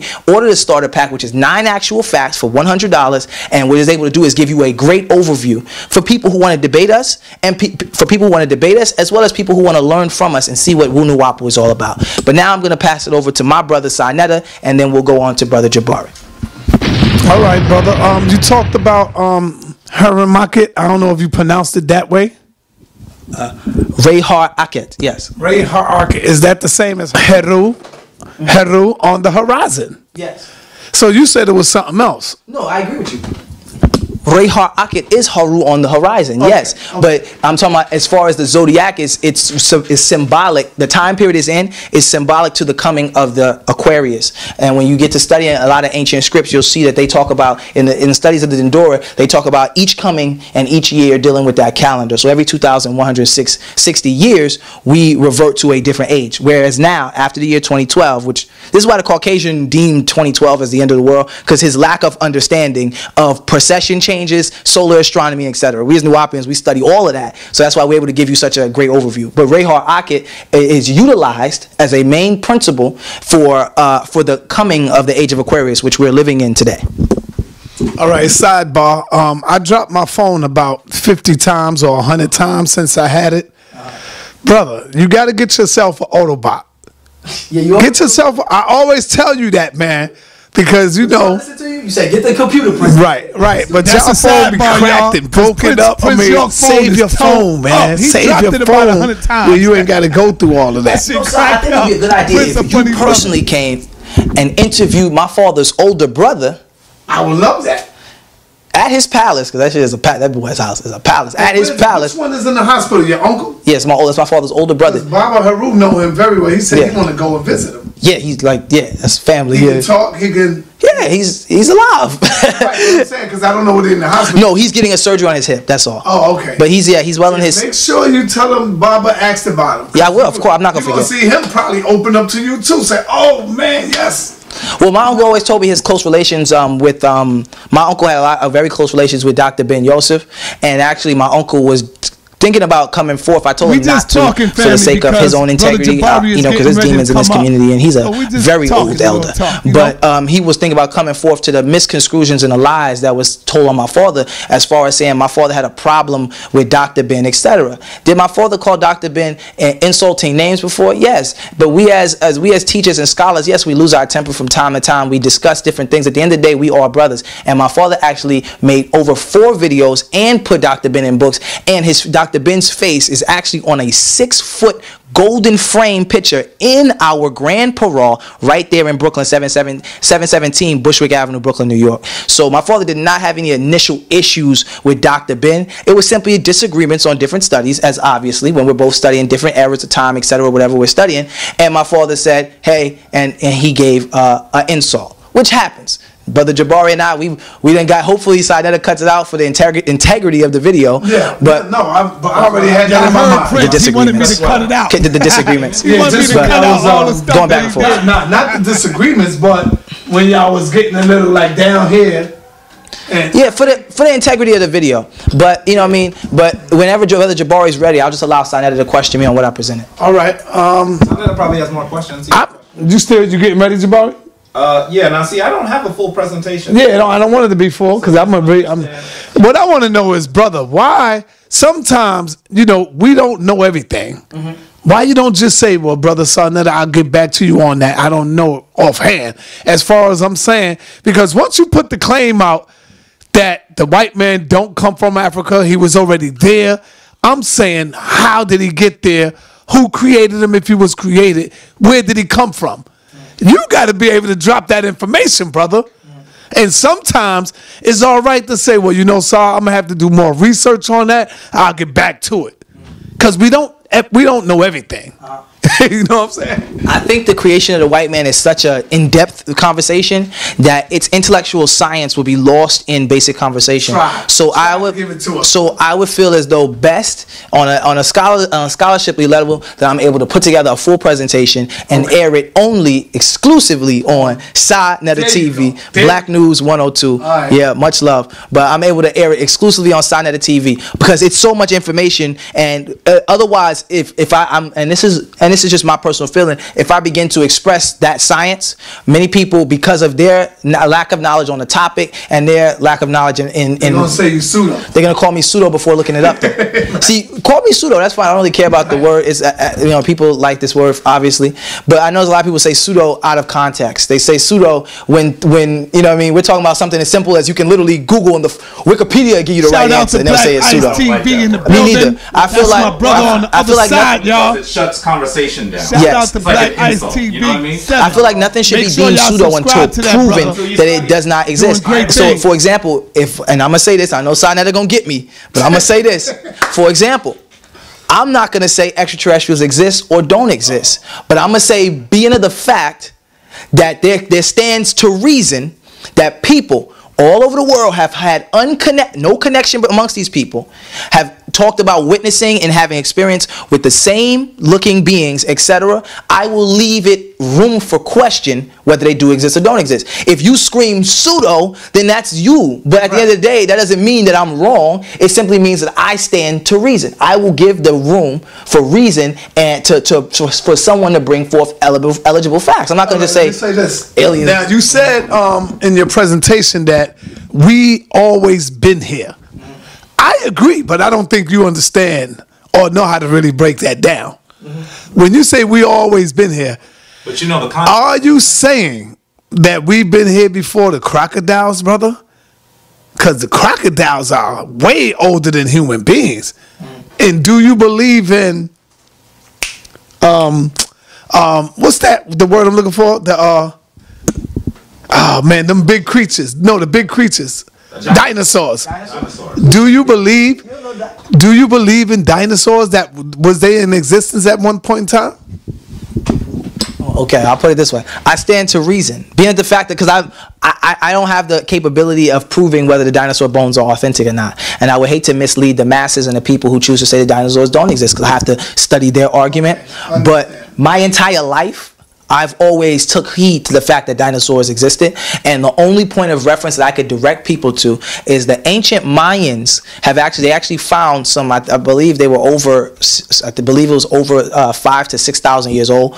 They had big, smooth black stones where they actually encarved the ancient Mayans and riding different dinosaurs that are herbivores, obviously, but different dinosaurs. And it's not in America control. It's actually in most of Brazil and South America's control. So I can't just say, okay, the white man, even though those people are of lighter descent, I can't say, based on America's society of controlling information, I don't know. So I will stand to reason that I don't know. And as I said earlier, Prince York, you never really say I'll get back to you. Most of the things that you ask me, and to be honest, is quite elementary. If you wanted me to say, if you're trying to get, or if people say, well, what does Prince York not know? I mentioned to the brother earlier, I've been personally studying, trying to find the source, oldest word for Ethiopia. Being the fact I don't like using the word Ethiopia, I'm looking for the source and the oldest. But I found numerous of words used by numerous of people. So that's things that I don't know. And things that I don't know, I'm a person who dedicates being the fact I was born Nuwaupian, I was born reading hundreds of books weekly. Like, that's just not weekly, that's kind of an overstatement. I was born reading hundreds of books yearly. So that's like common in our community. We've raised a generation. It's a great accomplishment of black people who truly enjoy and love to read and study. As we was putting together this presentation, me and my team, we had a blast gathering the facts and the information and putting it together and compiling it so I could be able to present it to the brother Reggie here at the beautiful shrine of my Before he come up. So here, okay, before Jabari come up, let me ask you one more question. Jabari, you ready? Almost. Jabari is getting ready to get into the ring with Zion Lex, a Hebrew Israelite. What is your prediction? Or I would say, what positive advice you could add on to Jabari that he can probably use, or he could probably go in and dig in some research and say, well, brother, I think if you do this, you got him. If you do that, you got him. Give us some positive advice for our brother Jabari. Honestly, I think Zion Lex is gonna kill brother Jabari. No, I'm just playing. Hebrews don't stand a chance. That's right. You already know. But any positive advice that I would give the brother Jabari is, I would tell Jabari to keep it. Don't get in debt with them. From what I've seen, I haven't debated. I went back and forth with Captain Zora, but I haven't debated with anybody. But what I've seen in the debates is we give them so much knowledge that they didn't even have a clue of, and we actually give them more ammunition for their misconstrusions of pictures and images. Right. We give them so much information to be able to debate us in the first place. If you keep it simple and say, look, bro, God ain't real. I'm leaving it right there, period. Drop the mic. You know, that type of style, not literally. I know not literally, but I'm saying if you keep it very basic and stay in their doctrine, don't allow the Hebrew Israelites to get offensive. Because they get offensive, they're strong in numbers and they come out in numbers. So now they're controlling the crowd, which now overtalks you, and now those vibrational frequencies take you off, and now you had the next, you know, you don't realize that subconsciously you done subdued yourself and stopped talking. So they come in such large numbers as an intimidation factor. So I would say for Brother Jabari to stay real calm, chill, and I would hit them directly. Come at the Torah, period. Come for the Torah. Just stay in the Torah and ask them for everything that they say to prove outside of the Bible. That's it. Just prove it outside the Bible. Guess what the topic is? That should be real good. Oh, what's the topic, Si? The origin of civilization. Oh shit! I might, yo. Now you know, Jabari, that should be a landslide for. Well, check it out. Check it out. Because now you got to come out that Bible. They forced to. Come out the Bible. Because if they come out talking about God made people out of mud and surgeries with ribs, I mean, I'm leaving. I'm gonna ask for a refund. That's what my captain was scared of. I'm asking for a refund. The origin of civilization. That's why my captain said, "Man, let me fall back." I know it's gonna be a landslide for him. I'm gonna have to come out that Bible. You know, when you're dealing with, I mean, this is simple. Same with the flat Earth. Because Sinetta wanted me to speak on. You want me still want me to speak on flat Earth? Going on that for the. I have bodied. I've never lost a conversation on the flat Earth theory. I've never lost, and the reason why maybe I need to call you and Sanchez to bring y'all both on. They're attacking me too, you know. They attacking you? Who, the flat Earth? Yeah. I knocked those guys up all over the place on YouTube. They say, hold on, man. You know I've been looking for somebody to challenge them, and nobody. I'll still tell me that. We'll tag team them. I'm supposed to have polite tonight. We'll tag team them. I'm gonna do We'll tag team them. Listen, I'm supposed to have polite tonight to deal with Sanchez tonight on the flat Earth. Man, that's easy though. What makes it so easy, but I'm gonna spoil it. But what makes it so easy? What's going on? Is they say all the pictures from NASA is false. I'll put my hands up. We give them that. Fine. We'll deem every picture from NASA false. We'll say they never put a man on the moon. We'll give you all of that. It still stands the fact of reason that in nature, everything is a circle. I can drop a drop of water and it's a circle. It's always a sphere. My cells, my nucleus, atoms, subatomic particles, everything in nature stems from a circle or some spear-like object. So from that science alone, I won't be able to say it's fact because I have not been in space yet. But from that science alone, I can deem 85% that everything in nature is going to mirror itself. Being the fact we're looking up at a circular sun and a circular moon, and then knowing everything in our body is circular, everything in plants are circular, animals, everything on Earth is circular. Yeah, even hair growing circular. My hair, well, not white people. Theirs come out straight, but ours do because we're the natural people. We're original. So you know what I mean. So with that, with that. Wait, what did he just say? I said we're natural. We're original. So what are they? There's some GMO. False. Oh. Okay. I thought you were contradicting your argument. You weren't. No. But with us being natural, so starting with cells, nature, right there you can kill them. Just right there. And stay on that point. What they'll do is they'll take you in all these other ventures, because I've been watching their videos. Just stick on that one point and just say, no. Nature, no. Nature, no. Okay, let's get a bottle of water and let's drop it slowly. And watch as the drop automatically turns into a circle. Grains of sand are circular. There's nothing in nature. So the only way you can deem the flat earth theory is if you put some form of supreme being or some form of spiritual, godlike, extraterrestrial, whatever you want to call it, being over it to make it that way. And that is a Caucasian science. And just as my brother Pharaoh from the Nuwaupian nation, much loved him, has said, they utilize that as something new so they can lead in something. They couldn't come lead in the Kemetic community because they got too much studying to do. They can't lead Nuwaupians because they got too much studying to do. They can't lead in the Israelite community. So what they had to do, they had to create their own community. So let's all agree on some BS that has been dead for over a millennia, and let's lead in that and fight that. It's really not worth it. Let's stop trying to find more reasons to disagree. We got enough reasons to disagree, black family.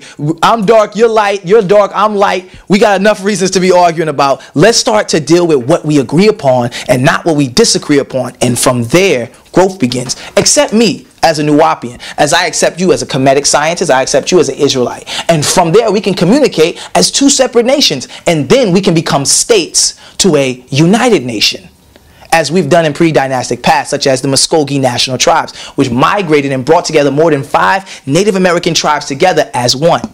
But I'm gonna pass it over to my brother Jabari. Well, first of all, I wanna say to you that I appreciate the presentation that our dear brother put forward. I didn't intend to do it in this format, family. So I don't have really a lot of slides for you. Just have a few slides for you. I was hoping that this would be more of a dialogue, and that's fine. I think that this is just the beginning of conversations that I'm going to have with our dear brother. So we'll continue from there, on camera or off camera. So you might not see them all, but just understand that that's how it's going to work. I want to first acknowledge that he has brought me a gift. I want to thank him for that. That was really, people don't usually come to your house and give you a gift anymore. That's how we did it back in the days. Mm-hmm. People don't do that anymore. So I want to thank him for that. And I have some items that I will give him as well, including my book, 7 Little White Lies, A Conspiracy to Destroy the Black Self-Image. Family, I really hope that it's already signed. I already signed it for you. I really hope that that you get a copy of it, not necessarily because you agree with what I'm saying here on Soneta's platform or not. The reality is that the information in it was composed so that we could actually raise ourselves as people of African descent and understand who we are so we can understand what we're capable of. And so I go through in that book to dismantle some of the greatest misconceptions about people of African descent. So anyway, there's been a lot that's been said, and I really want to come to the point where I hope that I'm able to address quite a bit of it. I will respectfully say that I truly believe that my brother needs to take a history course in ancient Kemet. I teach a college-level history course in ancient Kemet. I teach a college-level history course on ancient Nubia, which we would call Kush. And so I think that sometimes what I've heard him do is what I hear a lot of people do who haven't necessarily done all of the study. He's actually condensing large swaths of time. He's condensing thousands of years. Hundreds of years would be a problem. Decades would be a problem. Can you imagine if you found out that someone was saying that your grandson was your father? That'd be a problem. That's just an error of decades. Mm-hmm. But imagine if you're making an error of hundreds of years. And now let's imagine you're making an error of thousands of years. Let me point out to you where my dear brother has made an error of a few thousand years. First of all, he says that his focus and the focus of his community has been primarily the proto-dynastic and the pre-dynastic folks. Now, you heard us talk about the dynasties, and he said there were 46 of them. I want to be clear that most scholars would only give 32 of them. I could even give you 33. But 46, I have no idea how you could have that many dynasties, even including the rulers that he mentioned, because those rulers are not rulers that we're not familiar with. Those rulers are already in that category. They're usually considered dynasty 0. So if you actually give them a dynasty, you're not going to have more than 32 or 33 dynasties. You have to understand how this works and understand that our Kemetic ancestors, you need a seat, you could grab that seat right back there, pull it forward, you could sit wherever you want. Please be comfortable. You need some water, you need... I'm fine. Okay.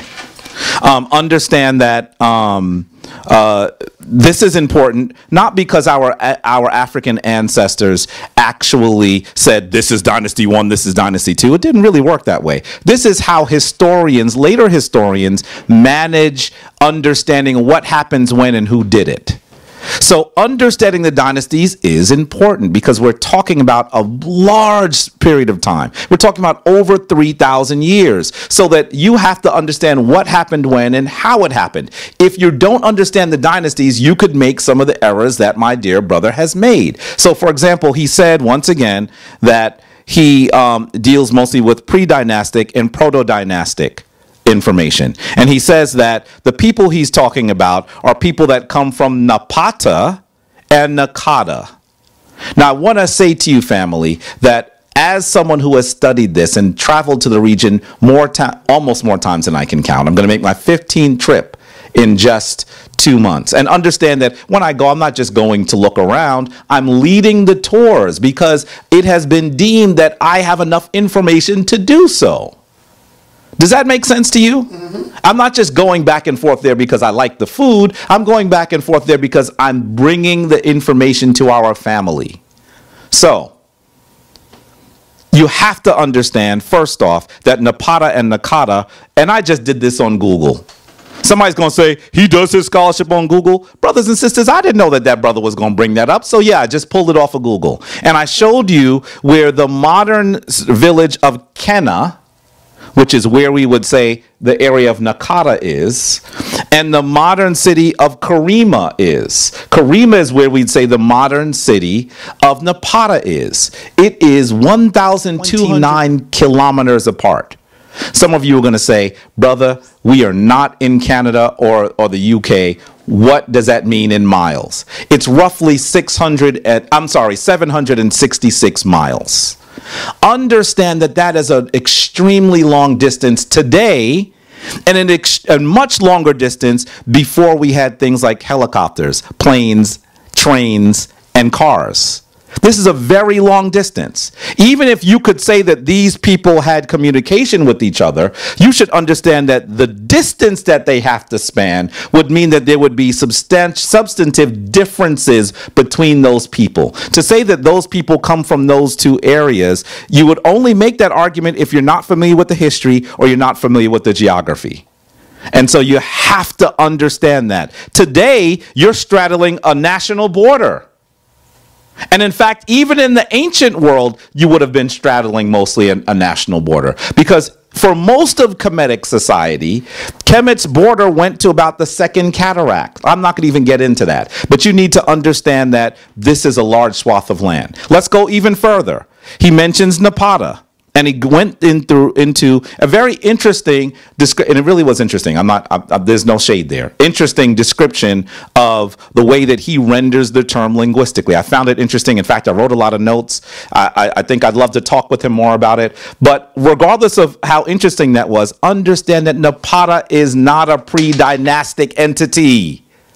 Napata was founded by Tehutmes III in the 15th century BCE. Kemet, even if you want to say Kemet has its origin at 3200 BCE, you're saying that pre-dynastic people were in the city of Napata 1500 years later. You cannot smash literally a millennium and a half and pretend it's the same thing.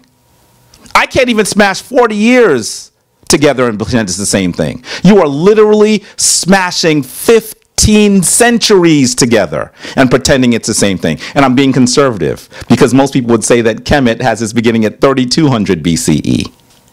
So we're talking more than 15 centuries. That doesn't work. That doesn't work. And I want you to understand that the problem with this is the essential problem with much of what my brother has said. He talks about the other language forms that were analyzed in order to come up with this form, Nuwaupu, and I know I'm saying it wrong. Is that right? I'm saying it right? Yes, Nuwaupu. Okay, with the Nuwaupu, the language of the Nuwaupian nation, at which he says... Nuwaupian. You said Nuwaupian? I said Nuwaupian with a P. Oh, okay. Nuwaupian. You know the B and the P sound similar. We agreed on that. You've been watching the Yes. So no, listen. I've been focused on this group of the Kemetic society for a long time. For a long time, I was actually pleased to be able to have someone here that could talk competently about the Nuwaupian nation. That's why I asked him to be here. I wasn't hiding. I didn't hide behind my door with a knife to jug him when he came by. Jug. I'm showing you my Guyanese background. To stab him when he came by. There wasn't a bucket of water like in Home Alone to pour on him when he came in. I really wanted to have a real dialogue, and I still want to have a dialogue with this brother because there are too few people who hear the call of ancient Kemet.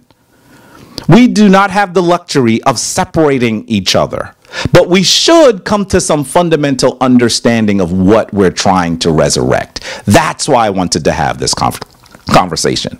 So, as he smashes these things together and he talks to you about these proto-dynastic civilizations, he's talking about the Sabian script. By the way, you should understand that the reason why it's called Sabian is because it comes from the Sabian kingdom, which I'm going to give him 200 years. The earliest that it could come forward is about 1400 BCE. Once again, please understand that can, by no means could you say something that comes from 1400 BCE actually is earlier than 3200 BCE. You are once again smashing over 1500 years. By no means should the Sabian script, if there is a script, we could talk about that later, family. Don't get me on this. We'll talk about the script later. We actually can't say that that is pre-dynastic. It is not. Ge'ez, which is he keeps saying the name wrong.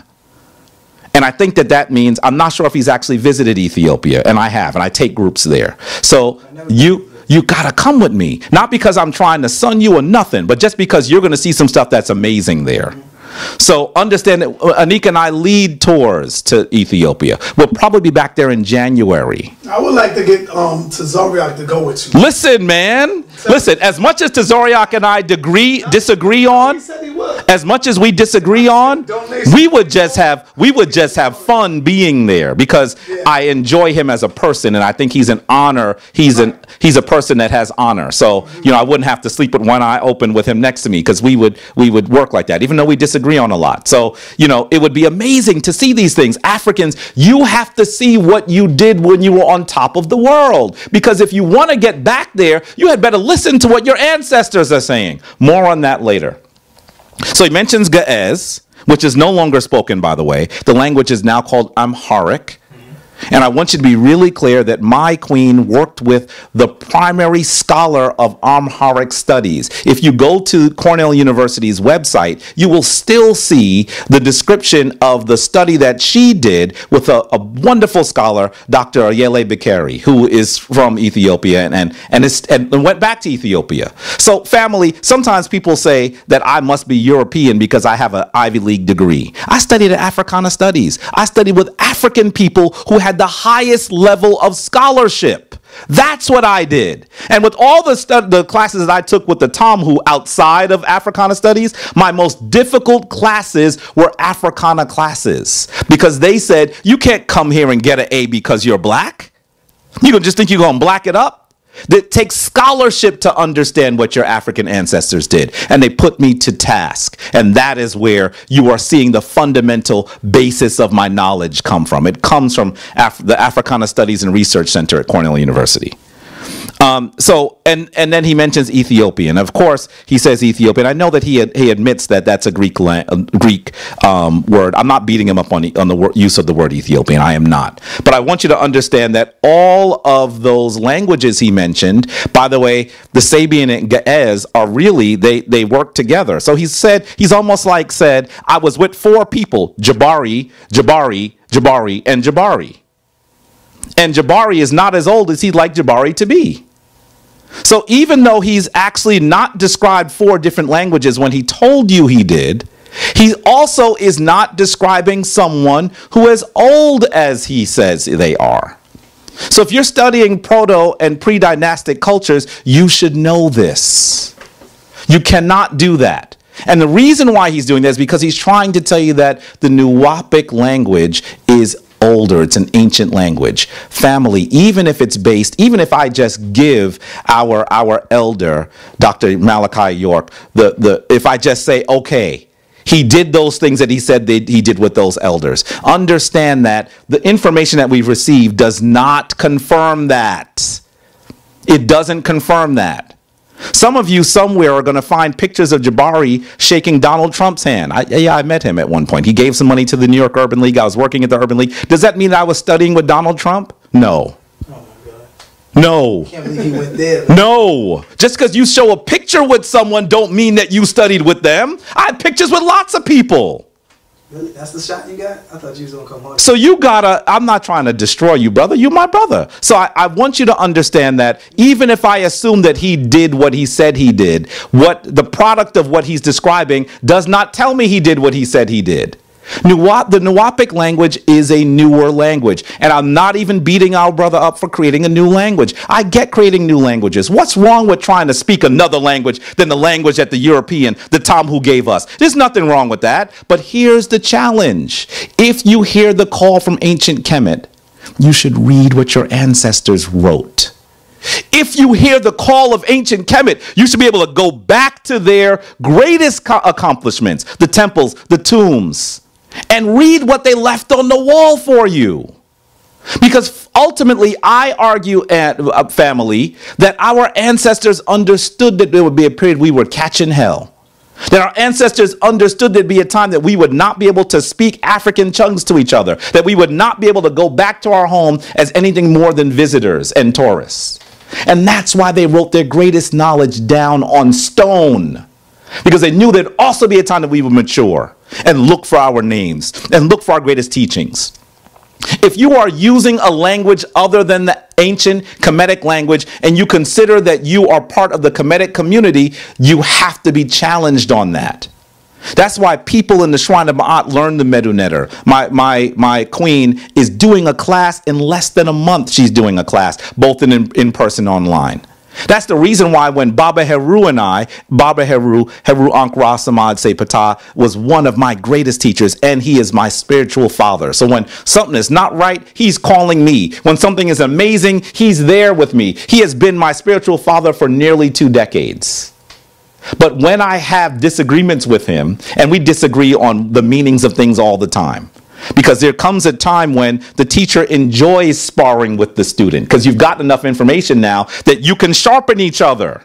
We do this all the time. If you had ever come and seen us in his studio talking, you would say, is that your teacher? Why y'all disagreeing so much? And then I will go and hug him like he is my blood father, because that's how much I love him, because he has been committed to me from day one. That's why.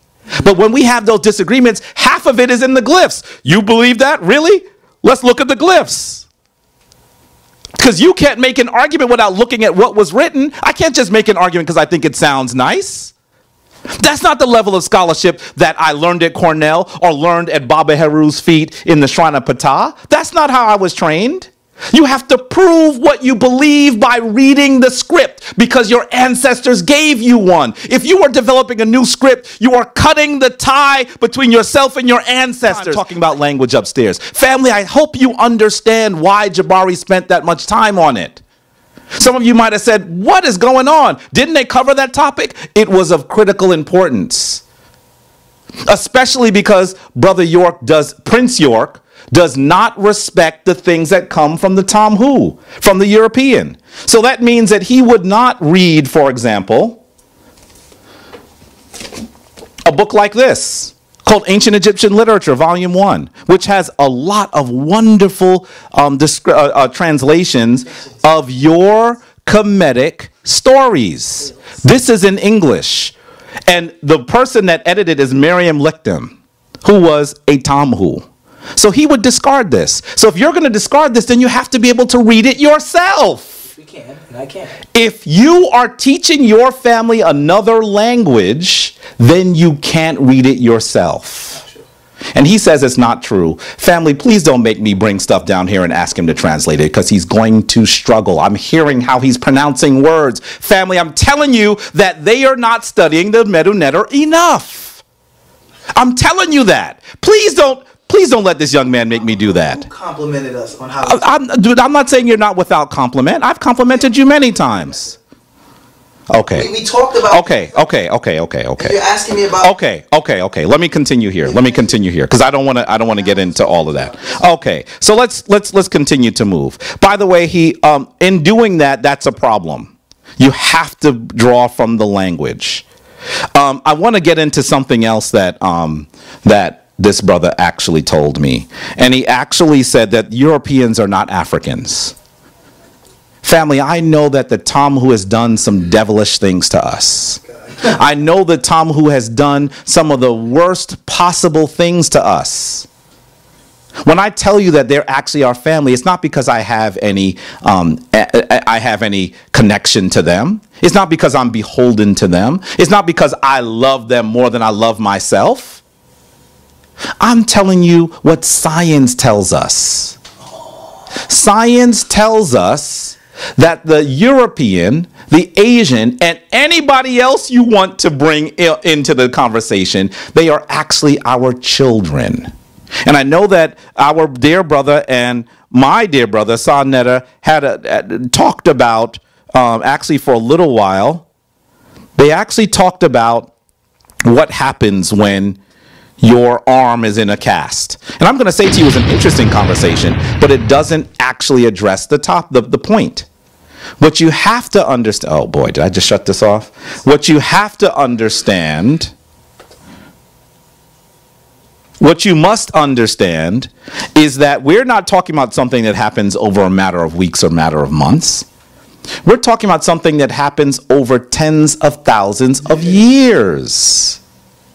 And you should know that every scholar worth their weight who are European, the Tamhu, who are African, who are Asian, now understands that, yes, not connecting to this. Now understands, because I have to put in my password, now understands that the African is the origin of humanity. That's what they understand. There are some times that they try to disagree. Those disagreements are ridiculous. I can't tell you how many times people have sent me the article, the study that came out recently that says that they found earlier bones in a part in Libya. Sometimes they find earlier bones in a part of Europe. That doesn't, but even the people that are coming out with those studies are not saying that there's not an African genesis. What they're saying is that perhaps Africans left their continent earlier than we previously knew. There's no distinction here.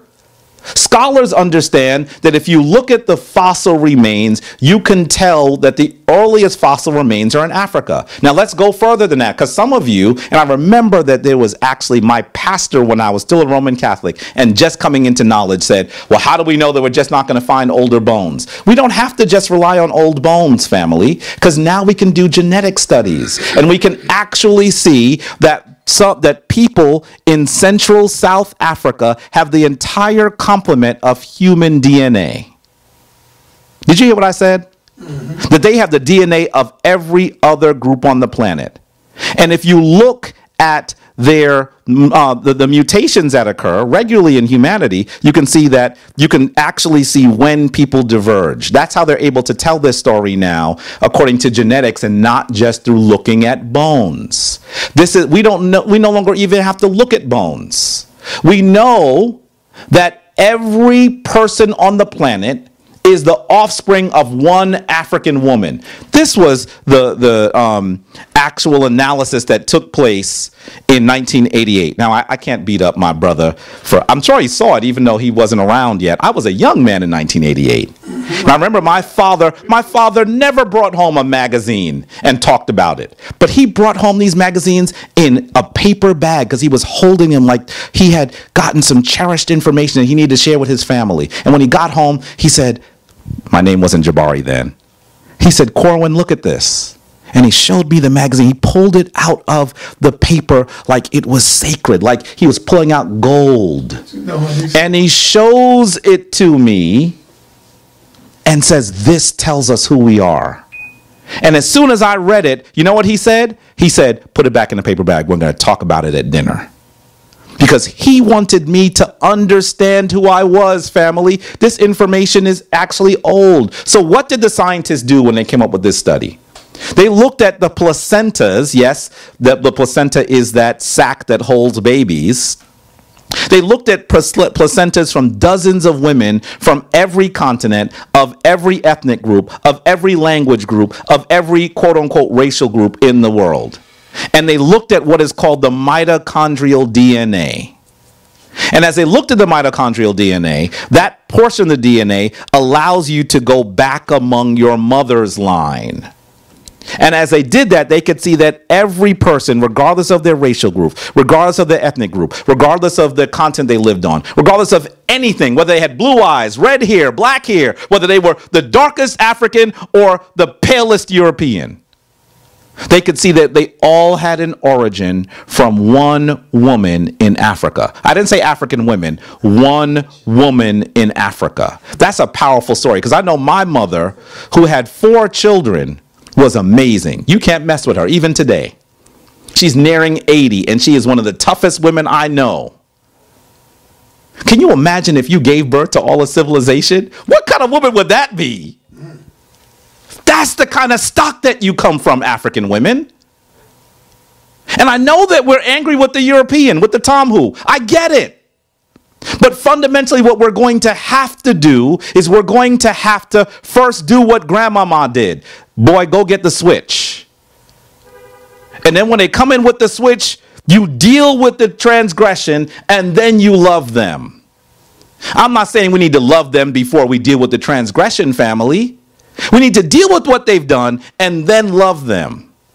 Why? Because then we have to put all of human civilization back in proper order. The African is the leader of civilization, not just the African leader of Africans. The African is the elder. The elder has to set forth the parameters by which all of humanity will work. That's what we need to do. And so telling us that the Tom who is not our child, by the way, that even gives them more power because they're not even our children. They have their own pristine origin. That's the argument that Europeans made. And I know that my brother York has used the word Caucasian. That's because I haven't yet given him a copy of my book. The word Caucasian was developed because a man named Johann Friedrich Blumenbach was trying to argue that the European had a separate origin. That's where it came from. And so he said, absolutely. You got to give me one, man. I gave you a book. Yeah, you did. You gave it away. No, when I interviewed Professor James Small, yeah, he was like, "Sir, I really want to read this. I really want to read it." I said, "All right, just take my book." I'm gonna give you. Listen, now, family. I don't know if you can hear. I don't know if you can hear what Sarnetta is saying. So Sarnetta is saying that when you see Professor Smalls, listen. Sarnetta just said that one of my most esteemed elders wanted to read my book, and he gave it to him. Right. How in the world could I say to Sarnetta, "You gave away your book, you can't get one"? Right. I'm completely honored. If I was a little lighter, you would see me blushing a little bit here.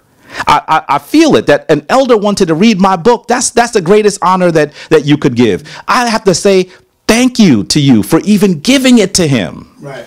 So of course you got a book. Yeah, because I want to read your book. So you honestly need to know that this is something that we discuss. We should no longer use the word Caucasian because the word Caucasian actually means that they are the original people. Because the man that developed the term said that came from the Caucasus. Yes, but his argument was they came from the Caucasus Mountains and the rest of humanity devolved from them.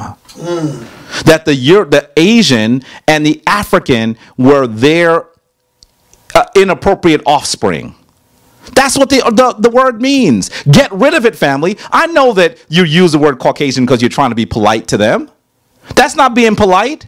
You might as well bend down and give them your hand. Stop it. We got to get rid of that term. That's why you hear me use the word Tomhu. By the way, that's the oldest name for the European. We gave it to them. And you've heard me say that even Europe is the name of an African queen. So we have given the European all of their names because we are the elder of civilization. Don't mess with that order of things. You have to do the research, family. Okay, so let's move to another topic. Brother, my dear brother says also that the pyramids in Sudan are older than Kemet. Do carbon dating. First of all, you need to. Before I do that, can I show the family this Sarnetta? Wow, it's not moving. Right now, family on the Prince York channel. It's not moving. I gave a very, very valid and intelligent explanation on many things. Brother Jabari's misconstrued. Are you actually doing that while we're here? Indeed. That's not distracting. That's not fair. I'm not distracting him. Yes, it is. Yes. Oh, come on. So what's going on is I wouldn't do that while he was talking. I would not do that as his family. Look at them. I wouldn't do that as his. Listen, folks, listen. Just understand that while he was talking, first of all, I didn't agree to this framework, this platform. I didn't agree that we were going to stand up here and do presentations because I fundamentally said that this was not a debate. But he wanted to do that. So now I'm doing it. He went first. I was silent. Some of you, I didn't say you were upset. Okay. I said that some of you actually might have thought that Brother Jabari was not in the room. I was sitting here quietly listening to his presentation. And so I would ask that he gives me the same respect to sit quietly and listen to my response and my presentation. I am. Have I not? And so, not if you're talking to family out loud on Facebook just 4 feet from me. We're on YouTube Live. Or YouTube. That's not the way you do that. So anyway, take a look at this description of the migrations. We can actually see, according to this map, when people got to other parts of the world. So you can actually see that people didn't get to China until 50,000 years ago, roughly. That's a long time, family.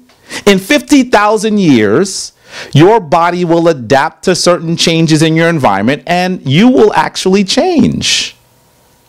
By the way, we're not even talking to you about which African left to go to China or to North America or to Australia. So you have to understand that we were on Africa so long that there were even changes amongst groups of people on the African continent. So please understand that that is what you're seeing. You have to understand that what we're talking about is the African being the origin of civilization. And as you see that, I truly hope that you'll put your African mothers and fathers in their proper context. Let me say something else before I move on here. Brother York also, Prince York also said that the pyramids in the Sudan are older than those in Kemet. First of all, you should know that the word pyramid, I'm not begrudging him for using the word pyramid, because if he used the older terms, some of you would not know what he was talking about. But I'm only begrudging him because he continues to use the word Egypt. And I will not give the Greeks my homeland. I'm not going to do it. I'm going to call that land Kemet. And I'm going to tell you clearly, if he wants to call it Tamaray, I would say Tom Mary. I have no problem with him doing that. But on this platform, he doesn't need to say Egypt. Family, you are people who are doing research and scholarship. Don't allow him to continue to give your legacy away to the Tom who has taken it. That land is called Kemet. And the pyramids, the reason why they call that place, those things pyramids, is because when the Greeks came to Kemet, they looked at these magnificent structures and they said, you know what, these look like the little rice cakes that we fire when we're out camping. Those are called pyramids. So they ended up calling one of the greatest engineering, one of the greatest architectural, one of the greatest spiritual devices ever conceived that can still not be replicated by a small rice cake that they used when they were camping.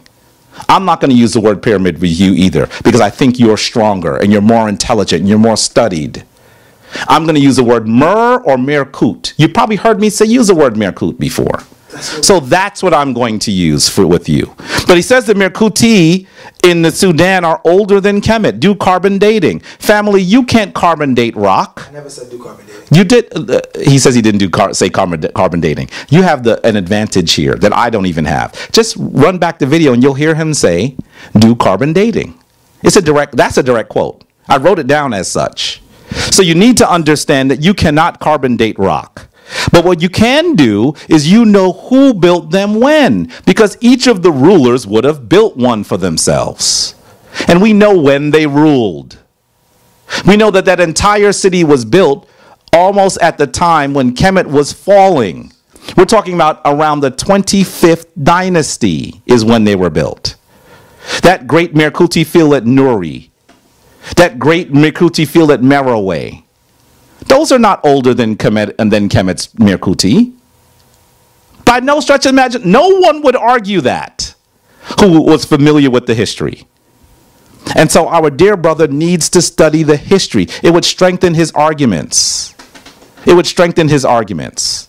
And so I really hope that he continues to do that. The reason why he did that is because he wants to say that spending time in the Sudan connects him to pre-dynastic Kemet. And you have to understand that the people he's describing don't have pre-dynastic languages. The people he's describing are later in the region. The people that he's describing don't have scripts. He's saying they don't have. And so you have to understand that even now, somebody's going to say, what about the Meroitic script? That's a script that comes after. So if you're talking about pre-dynastic Kemet, find me the pre-dynastic script from the area around modern-day Ethiopia or the Sudan. In fact, find me an older script anywhere in Africa. You can't do it. I'm telling you that I know this because I've devoted my life to studying it, family. I've devoted my life to seeing these ancient spaces.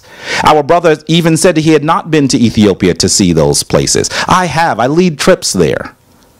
So some of this that we've heard will change when our dear brother does a little bit more research and a little bit more study. He also says that the 6 kings of Europe were called that because 6 is VI. By the way, family, you know that VI is a Roman, 6 is VI. Is Roman numerals, right? How in the world would they call them the Vikings using a Roman language when they had other languages? Listen, I don't even want to spend time on the Tom Who. But I want you to understand that those arguments need work. Our dear brother needs work in history in order to make these arguments. Now, let me begin to sum up now. I want you to really get that one of the things that our brother said to us is that because of the study that is done in ancient by his community, they know everything. Now he used some more colorful language, but you have to know. I wouldn't use it, but I'm not begrudging him for using it. I'm just telling you, I'm trying to quote him, but I'm not going to say it directly. That they know everything. And if this is an actual display of the knowledge that they've accumulated, then they need to know more than everything, because there's a lot missing. There's a lot missing. Now, I'm going to also say to you that I really wanted to have a conversation with my dear brother rather than be in more of a debate format. But you should also see that I even wanted to question him about these sorts of images. These are the sorts of images that made me not actually go. I'll even give you the slide. I'll give it to you. These are the things that made me not actually join the predecessors of the Nuwaupian community. Because when I saw them, I actually thought, well, what am I seeing here? Are we seeing that the leader is depicting himself as Jesus? Is that your Now, I want to be really clear. It absolutely is my interpretation. You say that on camera. So I just said it on camera. Okay, great. So I want to be really clear. I want to be really clear with you. By the way, this is exactly what he said he wasn't going to do, but he's doing it, and that's okay, because he's going to get better at this, and I want him to get better at this. Now, let me say to you, I'm young into Kemetic science. I was actually in the Kemetic community before this young man was born. And I want you to be really clear that the question that I want you to understand, he's losing his discipline and his patience. And why would he do that on camera? If he wants to be upset with me, be upset with me off camera, because family, you're seeing how he's behaving. Just at least be strategic if you're not going to be disciplined. At least be strategic. Anyway, look at this. Now, I'm telling you that he's depicting himself in many ways in the way that Jesus does. He actually believes that some of these people were historical, literal characters. And family, if you followed anything I've said, I will say to you that Jesus Christ is a mythological character. But I will also say to you that it's dangerous when we identify ourselves with those people that people think are deities. I will not do that with you, family. You heard me have a deep conversation with my dear brother Reggie. And Dr. Reggie said to me, he said, one of the problems I have with people who practice Kemetic spirituality is that they paint themselves as kings and as gods. That's what he said to me. And I said to Reggie, I will not do that. I will not do that. Was Brother Reggie not also talking about these sorts of images? We have to be careful. Now, let's be clear. I believe that the divine force is inside everyone. But one of the things that turned me off from the Ansar Allah community when I was a young man was that I would see images in books that would show Moses and Adam, and they almost all looked like Dr. York. And I said, what is he trying to do? Is he trying to tell people that he's divine and that they should worship him? Now, I'm going to tell you that our Prince York will answer that question. And I know he's going to disagree. And I would be pleased if he disagreed. But what I do want to say is that we have to be careful. We have to be careful. If this is what we do, we are going to do damage to our people. Because fundamentally what we need to do is not give them leaders, not give them deities. We need to tell them that they are divine and that they have the ability to do all those things that are necessary, that they can actually change their environment, that they can reform their communities, and that they can actually sit once more at the forefront of human civilization. As long as we continue to tell them they need to follow someone, that's a problem. Now, you're going to say to me, what do you mean? Aren't you a chief priest of a temple? Do people not follow you? Well, in my tradition, being a chief priest means that I actually have a responsibility to actually care for people, to give to people. Not that I am above them. Listen to any of my initiates and they'll tell you that I say that. I'm not imbued with more divine energy than they are. My job is to help them cultivate the divine energy inside of them. And so I want us to really be careful with this, family. Now, as I close, I want to thank Prince York for coming forward to having this conversation. It's not the format that I intended. It's not the format I intended. In fact, I know that Prince York, I'm sure that's Anika coming in. I know that Prince York is upset with this slide. I know he is. And that's, honestly, if we were having a discussion and a dialogue, he wouldn't be upset with a slide. But he didn't want to have a conversation. He wanted us to do this in this way where I present information, he presents information. So this is what happens. I was completely prepared to have this on my tablet and show it to him and ask him to talk about it. But I wanted him to do it because I have some concerns about it. And as long as we continue to do that, our people will be stifled. As long as we continue to do this, our people will not reach their highest heights. So with that, I want to say peace, family. I hope that I've brought you information that has been edifying and helpful. I hope that I've helped you to move forward and understand some concepts. And I know that even in your comments, I'm not saying that I'm doing that because I am a master teacher. I am a student like you. I just might have been along for the ride a little bit longer than some of you have. And so my job is to help bring you along just as others brought me along. And that I learn from those who I teach just as much as I learn from people who are teaching me. So with that, I say, Shem Matep, the divine force in me greets the divine force in you. I look forward to having our Prince York discuss some of this. Thank you. First and foremost, family, roll back to everybody that's on my channel, as well as peace to the people over here. I find this picture right here, I want everybody to get a close-up on it, quite hilarious.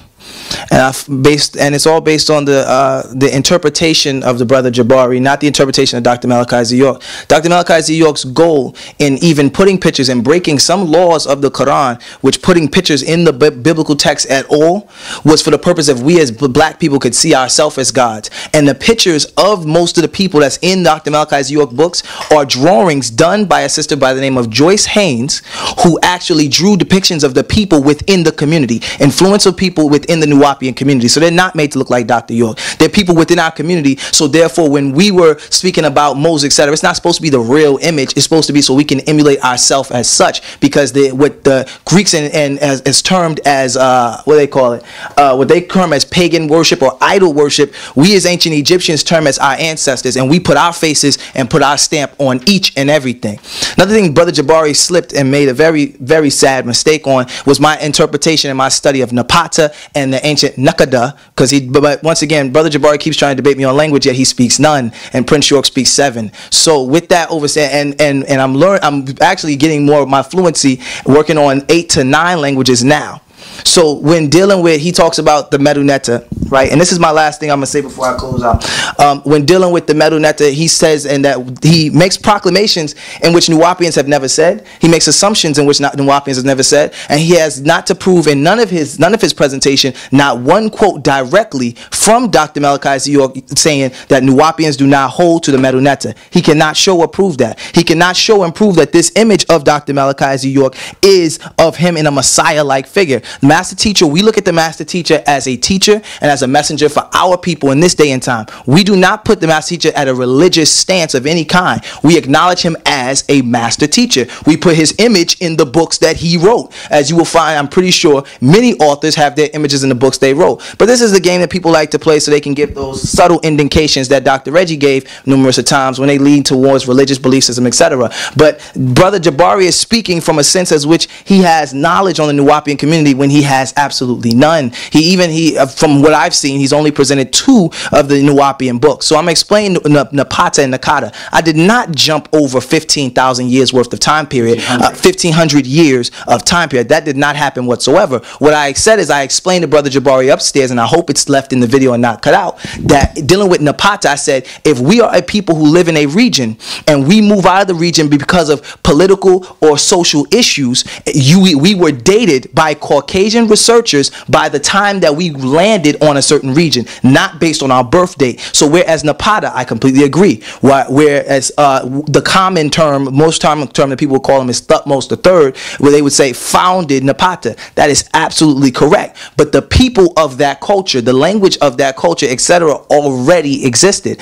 Brother Jabari commonly uses common studied, what I would say, the obvious and quick research answers to things. Whereas Nuwaupians, we get much more in depth and we try to find the mysteries of Egypt, not just what's on the common, what you can find, as he stated in the beginning of his build, that people on my channel miss, the things that you can find on Google. And now at the end of everything, I was respecting his build until he attempted to debunk Dr. York with these images saying that Dr. York, or implying that Dr. York said himself as a Jesus or a Messiah-like figure, when the master teacher has said specifically outside his mouth in the video, truth versus faith versus belief, I am not Jesus. I never depict myself as Jesus. I'm the one who's going to come and teach you that you all are gods on the planet Earth. And that's what we were about. And we put our images on everything. If you go in a Nuwaupian temple, you'll see all of Nuwaupian elders deified in a deified form with a full kapresh on their head, as well as a namuz or dabar as a headdress, and deemed as deification, because we deify all our ancestors, both living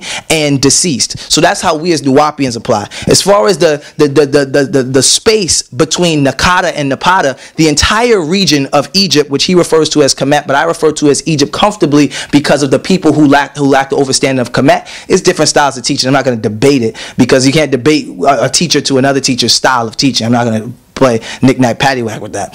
But as far, seriously, but as far as the distance between Nakata and Napata, we all know between the entire Nubo-Egyptian region was all controlled by the same, what they want to call Kemetic, Kushite, Nubian, whatever title you want to give it, empire. I uphold to not only African scholarship, but I uphold to our own research and our own people. The Caucasian dictates all information globally, and he feeds you his story, which becomes history. Thus, the brother was very correct when he said Prince York needs to get his historical records right. I very much so do. I need to study more of the white man's story so I can teach all the black man's, because I'm not very informed. I don't like to stay in the formation of anybody. I'm very outformed, and I deal more so with African directly descent. That's what we study, and that's what we as Nuwaupians stand on. We deal with pre-dynastic and proto-dynastic Egypt and Nubia, and in that time period, the language that was spoken, we utilized, which if you want to deem the right or wrong, but me and him had a full conversation. He was not able to converse with me in Medunetta. He said that his wife does, but he was not able to. What? I spoke directly to him and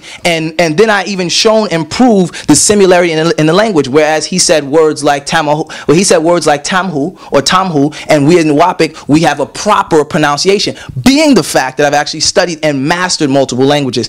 And he constantly makes these constant quotes at my age, as if he did not think I was qualified enough to speak to him. He wouldn't have asked to speak to me in the first place. So being the fact I believe I'm about half his age. I'm 25 years old currently, if you're going by the Gregorian calendar. Being the fact that I'm half the brother's age, I think I'm very much so, in even most cases, overqualified. He mentioned I had not been to Ethiopia, which I have not. My family is in Sudan. I've visited Sudan on numerous occasions. I've been all over Africa. I've never been to Ethiopia. But guess what? I'm still a very young man, still a very wealthy man, and I will definitely plan that trip. And as a matter of fact, I will go with Brother Jabari, as well as I will read his book, challenge his book, debunk his book, destroy his book, and make his book sales go up even more so everybody else can do the same.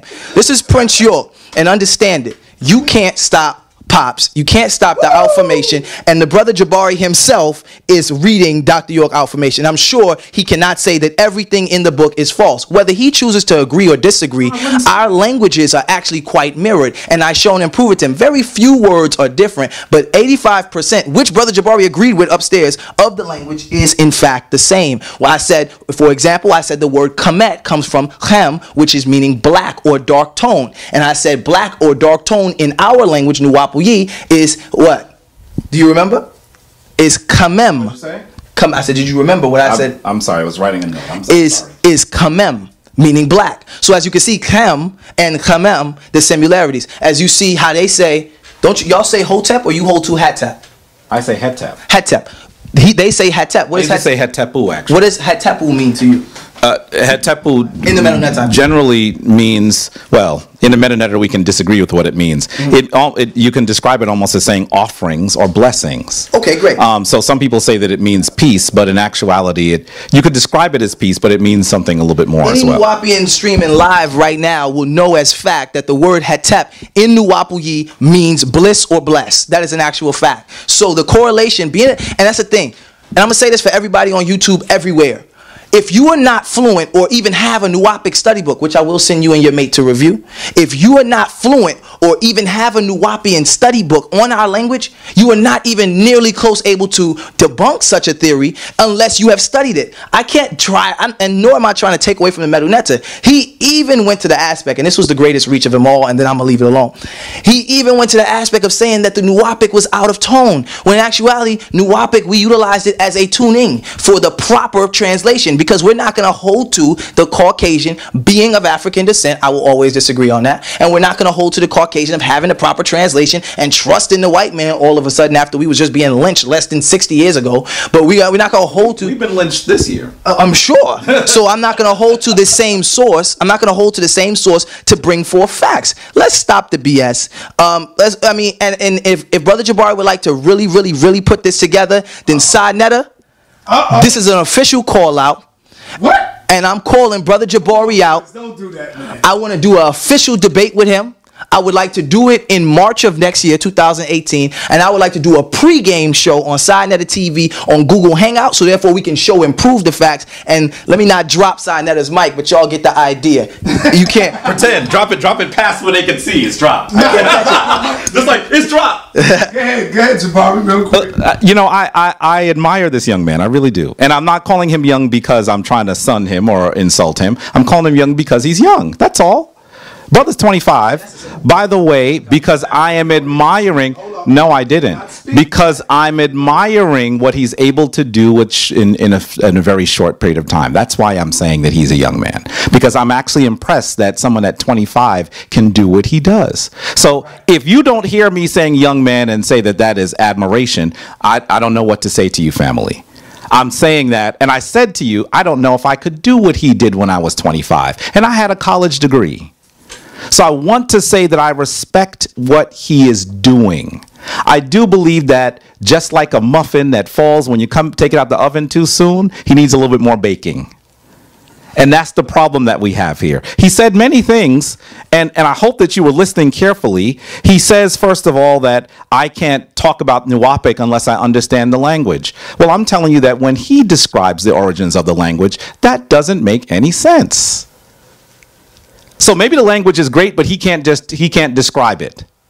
I'll give him that. Maybe he's not the right person to have this conversation around the Nuwaupic language around. I'll give him that. I would love to be able to talk with someone who could actually tell me where the sources are. By the way, he says, listen carefully, he says that 85% of the language is the Medu Neter. But then he says that he took those languages from pre-dynastic people and who spoke different versions of languages and put them together. Family, none of those pre-dynastic people are pre-dynastic people. I've already explained that to you. And then second of all, none of those people speak the Medu Neter. So if you got your language from those people, how could 85% of it be the Medu Neter? He even has the nerve to say that he tried to discourse with me in the Medu Neter. Family, I don't know what he was speaking. That was not the Kemetic language.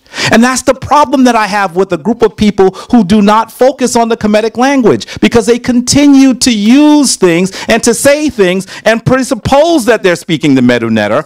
Prince York did not speak the Medu Neter. When he said the word Hetep, that was the most Medu Neter he's spoken in this house in 7 hours. So you need to understand, family. Why would you create a language when we have one? Why would you do that? And if you're going to do it because you want to be able to prevent other people from understanding what you're saying, I get it. If he said that to me, I would say, oh, I got you. If he said to me, I created a new language because we wanted to have people speak something other than the Tamhu tongues that they were forced upon them, and so we developed a new one, but that says nothing about the one that you're talking about, I would say, well, I kind of understand that, but if you are from the Kemetic tradition, you should speak the Kemetic language. Love your crown. And so that's what I'm saying. So I gotta take issue with that. I have to take issue with that because what he's saying does not pass muster. Family, just listen to what he said and think about it yourself. You know that what he's saying doesn't make sense. You know that. Let's go a little bit further with what he said. He said that that his father was not trying to paint himself as Jesus the Christ. Look at his hand position. Look at the lamb. Look at the lion behind him. Look at all the people here. By the way, if he wants to say that he didn't just do this, he needs to show me some other images of Jesus the Christ that aren't of his father. Because when I was trying to come into knowledge and I looked at the literature and I didn't do that to you. Don't do that. Don't do that. Have some discipline here. Don't do that. Don't do that. Well, I'm going to give you an opportunity to respond as many times as you like or as many times as you're able. And you've already called me out for a debate in March. As long as I'm in the country, I will be there. Mm-hmm. I don't know if you know what you're asking for, but that's okay. We could do it. We started. So you need to, by the way, understand that I didn't even bring slides and he's already upset. I just made these sitting in the back of the room. When I have a chance to bring slides, you're going to have to call 911 for this brother because as good as his blood pressure is, he's going to lose it. He's not ready for me. And he shouldn't be ready for me. He's 25. He shouldn't be ready for me. I respect what he is able to do, but don't call me out and try to have a debate. If you do that, I'm not going to go easy on you because you're younger. You're going to get annihilated because you demanded a debate. So family, when I do annihilate him, some of you are going to say, look at that old man beating up on a young boy. The young boy, listen, it's like I'm at the barbershop and the young boy got up and straight duffed me. What am I supposed to do? Say, oh, that's a young boy. I'm going to just take it. No, if he swings, he got to deal with the fire and the fury when it comes. And that is what he's going to get. That's what he's going to get. So I don't know if he knows what he's asking for. I also don't know why he has to wait all the way to March. I don't know what he's thinking he's going to learn between September and March. Because you have a debate in December. But you better, that has nothing. Brother, I could prepare for this over the course of a few hours. So I don't know why he thinks that this is going to be challenging to me. So anyway, you can see, he's telling you not to trust your lying eyes. By the way, even just look at his body language. He was so uncomfortable that he stood in front of the picture to talk to you about it. Understand that this is our good elder, Dr. York, depicting himself as Jesus. Now, I want to say to you that I do not believe that Jesus is a literal character, a historical figure. But listen to what our brother Prince York says. This is not the real image. That means that he also believes that Jesus must be a real person. What does that mean? The real image. What is a real image of a mythological character? Family, we have to be really careful with this. By the way, he talks about how important the intonation of words are, but then he tells you that he continues to use the word Egypt because he's teaching. But then he tells you that you need to know the language and speak it properly in order for it to do things. But then he continually in your face says Egypt. Boldly. You got to call him on this, family. I will not give my legacy away to the Tamhu. You shouldn't either, and you need to call this young man on it so he can learn and be better. That's what you need to do. He says to you that distance doesn't matter with regard to the creation of civilizations. How could you make that? Who would ever make that argument? Distance doesn't matter. We know that Kemet was ruled by the same people in that period. Actually, we know that it wasn't ruled by the same people. Did you ever hear something about the Namur Palette? When he comes forward and he defeats people on the coast in northern Africa to unify and to create one kingdom? We know that it wasn't ruled by the same people during that time. So why is he even trying to make that argument? Because he hasn't studied enough history. Because he's discarding everything that he believes comes from the Tamhu. Well, then just read my book, because I'm not a Tamhu. Because I'm going to tell you that he needs to do more work on his historical sources to be able to stand here with me. I wasn't planning on doing this to this dear brother. I wanted us to have a dialogue. He asked, you saw it on camera. He asked to do this. I just prepared 3 slides and the brother can't handle it. You got to understand that this is the way that you come together and try to articulate ideas in front of people. And if you're not able to do it, then when you come against Brother Jabari, it's going to be light work. And that's just the reality. Ask him once again about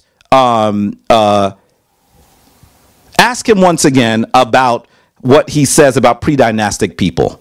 I don't have to actually know his Nuwaupian language. I just wanted to tell you, how was it created? What is its purpose? If he said to me it's an ancient language, who in the world would say Nuwaupic is an ancient language? If that's what you're saying, that doesn't make sense. Even if you're trying to draw from ancient sources to create a language, once you're doing that, it's a new language. All languages are based on the languages that come before them. Just like English has some corollaries from ancient languages. That doesn't mean English is an ancient language. Who would make that argument? Not even the Tom who would make that argument. And they want to try to put themselves on top of the world. Family, please ask this brother to learn the history of the region and to take a good science class. Because if he does that, he'll be able to address this easier. He won't just discard all of genetic studies. He won't just discard all of the things that he says come from the Tom Who. You have to understand that any scholar is supposed to put forward the data by which they make their arguments. You could disagree with the argument, but you have to be able to look at their data. Family, stop giving that to the Tom Who. Stop it. Data is data. You could disagree with the data. You can't just discard the whole book just because a Tom Who did it. By the way, this is just a translation. Merriam-Webster didn't write this book. The Tom Who was just describing what you did when you were on the throne, family. Learn as much as you can. And also understand that until we are able to muster the resources to get as many of our scholars to have archaeology degrees, as many of our scholars to have degrees in linguistics, not just hear a few languages and call themselves a linguist, but to actually study linguistics. I'm sitting here with someone who has a linguistics degree, one of 2 black linguistics majors at one of the toughest institutions in the world. To call myself a linguist would be to disrespect her study. That's the reason why I didn't call myself a linguist. But in terms of language, this young man can't deal with me. He can't. You just saw him fumble several times. It's embarrassing. Have him prepare. Now, understand his trajectory is very high.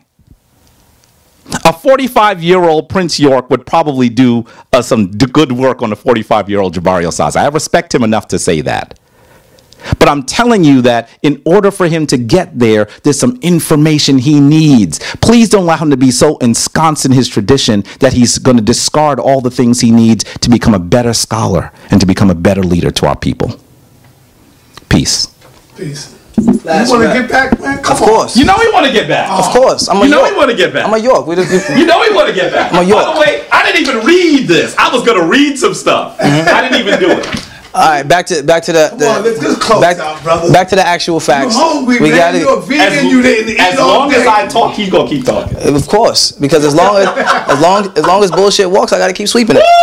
So you know what I mean. That's what it is. So once again, to revisit the conversation once again, Dr. Malachi Z. York again, and it wasn't my body posture. It was only because the brother was standing here and I didn't want to stand on top of him. Plus the cameras are both faced this way. But Dr. Malachi, if you can put it back on the screen if you'd like, Dr. Malachi Z. York was not attempting to give forth an image of a Christ-like image.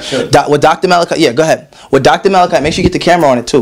With Dr. Malachi Z. York in this image, and this is not even the image of Jesus in our books. And I'm not saying that, and no, Nuwaupians do not adhere to Jesus being a person in reality, a literal person. No, we do not hold to that whatsoever. right? Dr. Malachi York in this image is depicting, and if you actually read the books where this image came out of, he said, he was talking about where Jesus stated, when I see you, I see God. Ye are gods. And my father, we call him Baba, means father. My father was saying, yo, you guys are the Messiah. And he depicted himself, and everybody in his books are images of people within our community, even to this day. There's images of my mother, right, of my very own mother, drawing of my mother as Fatima in ancient time. Not meaning that's the real image of Fatima, just so the people in the community would begin to, and this is in the, and plus these images are very old, but this is in the time period where our people were still trying to understand whether religious people in the books were black or white. Now we know obviously today that we are past those schools of thought. Obviously we're on side of the TV, we're getting unlimited information, but the goal was to show and prove that we are gods. That was the point. And Dr. Malachi York, being a God himself, because we can't deem everybody else gods and then leave the teacher out, being a God himself, he said, I'm going to show and prove and correct that. Look at his hand gesture. His hand gesture is nothing Christ-like. Actually, this hand gesture is seen in all Dr. Malachi York's posters. And he has his own meanings behind it, in which he created and instituted himself. As far as the holding of the lamb, if you study biblical texts, which Dr. Malachi York is a master of, the holding of the lamb has always been a representation of a messenger. Now all of a sudden the picture. No, I'm going to show you the image. You want me to leave it up? I will. Leave it up until I finish. Okay, okay. I don't know what you was about to show me, but I want you to leave it up till I finish. Okay. The holding of the lamb has always been a depiction of the coming of the messenger, and the lamb in biblical texts has been termed as meek, to admit that one is meek or humble. Even my father has went back on his own studies and said, I do not want my people to depict themselves as lambs. He said, never depict yourself as that, because the lamb is utilized in biblical texts as sacrifice, and we as black people have been sacrificed too much. So please don't let Brother Jabari's fast words, and he's a great speaker too. He knows at just what point, and I might even take speech lessons from him. He knows just what points to get loud and just what points to get low, how to smile when I'm watching his mannerism. It's great. It reminds me of my father when my father sat down with Farrakhan. My father said himself. He said Farrakhan's a much greater speaker, but he doesn't have more knowledge than me. One more time, if you go to can you mind going to the slide of the map of the the map of Nakada and Napata? There we go. Now, if you see right here, this right here is where modern day Napata is, and this is where modern day Nakada or Nakada is, right? This entire region in pre-dynastic and proto-dynastic, I ain't talking about Norma. Norma is the first of the dynastic period. I'm talking about pre-dynastic periods. This entire region was the same. And I'll give him this. I'll give him all the air and oxygen to breathe on this one. I'll settle and put my hand down on the argument of whether the Sudanese pyramids are older or younger, because that debate is still going on amongst some of the most prominent scholars. The entire Sudanese government, I don't know if you know this is fact, but earlier this year in March, the Sudanese government had all of their archaeologists doing work on the pyramids to get an exact date to prove. So that's a debate that we can argue about when more and more facts can be compiled. As of right now, being the fact that most relevant sources are still in the debate process themselves, we'll get to that. And I'll give Brother Jabari the benefit of the doubt, right? That means I'll spare the fool, the one who does not know. To acknowledge you do not know is what? To ignore the facts. Ignorance. Now, the distance between a city has almost absolutely no correlation, because I did not say that Nakada was the capital, nor did I say Napata was the capital. So finding room to try to debunk that is almost irrelevant. The Nubian and the Egypt, I don't understand how anybody could disagree that Nubian and Egypt was unified. That's where my confusion is at. The brother is absolutely correct. This is one thing that the brother said. Make sure you get this, what I agree upon. The brother is absolutely correct. The brother Jabari, when he stated that Prince York has a lot of studying to do.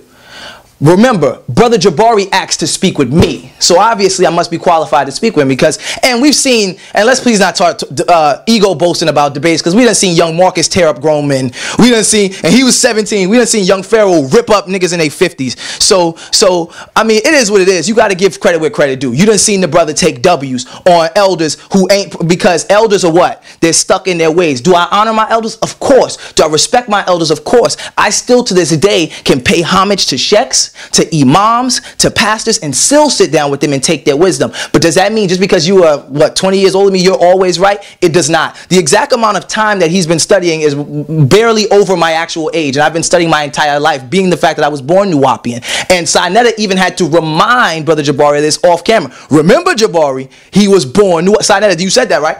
Yes, I did. Remember, he was born. So the studies I've been studying. Now, Brother Jabari is attempting to debunk. Go to the next slide, please.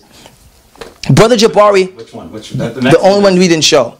Not that one. That one. Okay. The only thing, one I don't uphold to an Adam and Eve story whatsoever. What we as Nuwaupians uphold to is we as Nuwaupians more so deal with a constant evolutionary process of our people. We say that Africans have always existed on this planet, if you want to say in primitive form or not. That's not my purpose of the debate. So I'm really not going to even be interested in Brother Jabari's response. My main thing that I want Brother Jabari to respond on is I want him to constantly revert back to Napata and Nakata. Also the Nuwaupic language, because he said Nuwaupic, no, bruh. Once again, you do not speak any language. I said straight to Jabari, face to face. I spoke to him in fluent Amharic. I spoke to him in, I gave many of terms, and I had to baby the terms down. So I know that you heard me. I had to baby the terms down. That's when we was upstairs, not down here. You heard me. I said, let's do a translation. Did I not say that? I said, I'm going to say certain things and tell me if you know what I'm saying. He was not able to say anything I was saying. But then when he asked me what certain words was, every word that he asked me matched the Medu Neter. I'm not saying Nuwaupic and the Medu Neter is the same language. No, I'm saying that the indigenous people in the surrounding areas had their own languages, and their languages were dialects of the real Medu Neter. And the Caucasian and I'm not doing it out of racial hate, I'm doing it out of fact, has dictated to the world the knowledge of what he wants us to know. And thus, him coming from the school of studying that madness, and me coming from the school of saying, I will, and nor did I debunk the book. I never said debunk a book. I said I study both. Inside another word attest to that. I said we say the Caucasian does not have the facts, that we will study the facts on our own and then return and sift through and see what the Caucasian says as fact or fiction. Did I not say that, Sinetta? Careful, come on, don't destroy that. Yes, you did. That's what I said. I said we would not use the Caucasian as the point of reference to prove Africans right. We would use the Africans as a point of reference to prove Caucasians right or wrong. I strongly disagree with Caucasians being of any African descent, but I'm not gonna keep going back and forth on that, because that to me, like I said, we got to put together a video. To the cocky and the ego thing about the debate, I'm not gonna sit here and even allow y'all to entertain that conversation. We know Dr. Malachi, you created the debate platform, and as the brother has said, some of his first foundations in the science has come from my father as well. So, and even his teacher Baba Haru, even his. I don't understand what you said. Even his teacher, Baba Haru, has even just on the phone gave so much excitement, and Sinetta will agree, so much excitement and so much applause to both my father and his brother, who contributed muchly to the Kemetic community. That's exactly what he said. He even talked about how he felt honored at the fact that my father would ask Baba Haru to design a piece for him. And Baba Haru even talked about how he was invited personally to Tamaray, our land, where we actually rebuilt Egypt instead of just going to visit the cemetery. And he was actually invited and was able to come back. So close out. My phone getting ready to die. We can close out together. Or you wanted to rebut? How you gonna say that and not want me to say anything back? Oh, go ahead. You can't say that stuff and not. You can't let me not say this stuff. I gotta be in the Well, first of all, you should understand. Well, Brother Sinetta, when you called me today, did I say peace, brother? Of course you said peace, brother. And Brother Sinetta, did I ask you when Prince York was coming over? Did I ask him when you were coming over? Did I not ask you when he was coming over, Brother Sinetta? Yes, sir, you did. And in fact, Prince York, did I ask you if you wanted something to drink when you came in? You did. By the way, what am I doing here, family? Prince York does something really cool. I like it, but I want to diffuse it. He asks things that are not in debate, and he asks people to confirm whether it happened or not. That doesn't help his argument. He is asking us to agree to things that are immaterial. He is asking us to agree to things that have nothing to do with the discussion. So I think that's if he was with a less seasoned debater, maybe I'd get shook by that. But I've seen it before. So that doesn't faze me at all. Getting Sanet to agree with something that no one is disagreeing. No, you can't yet. I gotta go further here really quickly because we have very little time, right? Prince York has actually said to us that the Sudanese government is trying to look at data to prove that the Mirkuti in Sudan are older. I want him to pull forth some documents that say that that's what they're doing, because I have spoken to many people who are working with the Sudanese government on their Mirkuti, and I have never heard them say that. Let us be clear. I am quite sure that the Sudanese government is not arguing that the Mirkuti are older than Kemet. They don't need to. See, the reason he doesn't know history enough to actually give the best sources. Let me help him here. Help me. Why didn't he ask me about the Kustal site? I'm going to actually help him with his debate. Because the Kustal site, this is because I actually like this brother. It's not, we don't hate each other. But the Kustal site is earlier than dynastic Kemet. That's what you should ask me about. And if you want to know more about the Kustal site, go see the Kustal incense burner in Chicago. It shows you all of the iconography of Kemet in Nubia. Why would you be a fool? He thinks I'm a fool. Why would you be a fool? He would even put together in his mind the fact that he even put together the fact that I'm not equipped with the, like, that's what I'm saying. Instead of actually attacking my initial arguments about the landmass, because like even with the word that he says Meruneta is Mirkuti. If you go to the Nuwaupian word for pyramid, but once again I use the English term for those who don't understand. I like to help if the people who already know will get right into the books. As far as me, I'm an introduction. I'm not the master teacher. So I help the people who don't know. I tell them the words that they need to know, so therefore they can make the self-connection. Everybody's not, and that's your style of teaching, and you have to really stop insulting my style and just be comfortable with us being who we are. Now, the Mirkuti, in the Nuwaupian language, the question wasn't Mirkuti. But hold on, I'm going to put that in there. But why do you always do that? But in the Nuwaupian language, Mir is actually the exact same. Mir is actually the exact same word for pyramid. So the confusion with brother.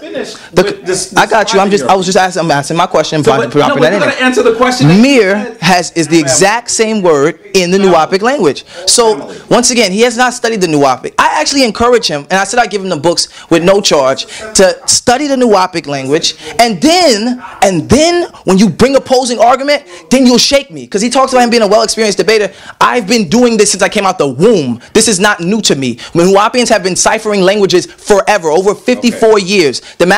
He's an elder in age. He's not an elder in wisdom. Okay. Please note that. And his teacher even upholds to much respect to my own. Please don't do that. I'm closing out. It's Prince York. He closing when I'm supposed to be closing. He got to close out. He can close out. It's Prince York. This Peace to everybody. Really Prince York is out. And remember, Prince York has always been undefeated in debate, and no scholar anywhere will ever beat Prince York in debate. And I like how the brother's holding the mic for me to show me so much respect. Because really what you're doing, I gave him the mic. I'm not going to shake your hand yet because I want you to stay to listen to this. You have to. I'm leaving. I gave him the mic simply because, and I want to give you some things before you leave. I gave him the mic because he was supposed to respond to me as early than those in Kemet. Then he says that he's taking issue with the depiction of Dr. York as Jesus the Christ here. Now let's be clear. I don't think this is the worst thing that Dr. York Then he comes back down because he forgot his computer. I'm saying that we have to be cautious about these images. That's what I said to you, family. That's what I said. If he doesn't believe that Dr. York was doing that, then he needs to actually show me all of the images of Jesus the Christ in different books that don't show him. Let me finish. Now, he also had the nerve to say that what are you looking for? Laptop. It's here. He also had the nerve to say, I'm not going to hold this stuff hostage. Wait, that's disrespectful. You need to wait, because now you're distracting, and that's not cool. So you also need to know that he says that he spoke languages to me and I couldn't speak to him. That brother was not speaking the Medu Now he runs back up in the man's house. I do not speak the Amharic, and Jabari, but it didn't sound like downstairs. Amharic. I've been to Ethiopia. I know what it sounds like. I don't know what he was speaking. And that's what I told him. I said, brother, I don't know what you're speaking. If you show me a few words in Nuwaupu that are the same as the Medu Netter, that doesn't say that an entire language is the same. I told you that the word for shaft of light in English is ray.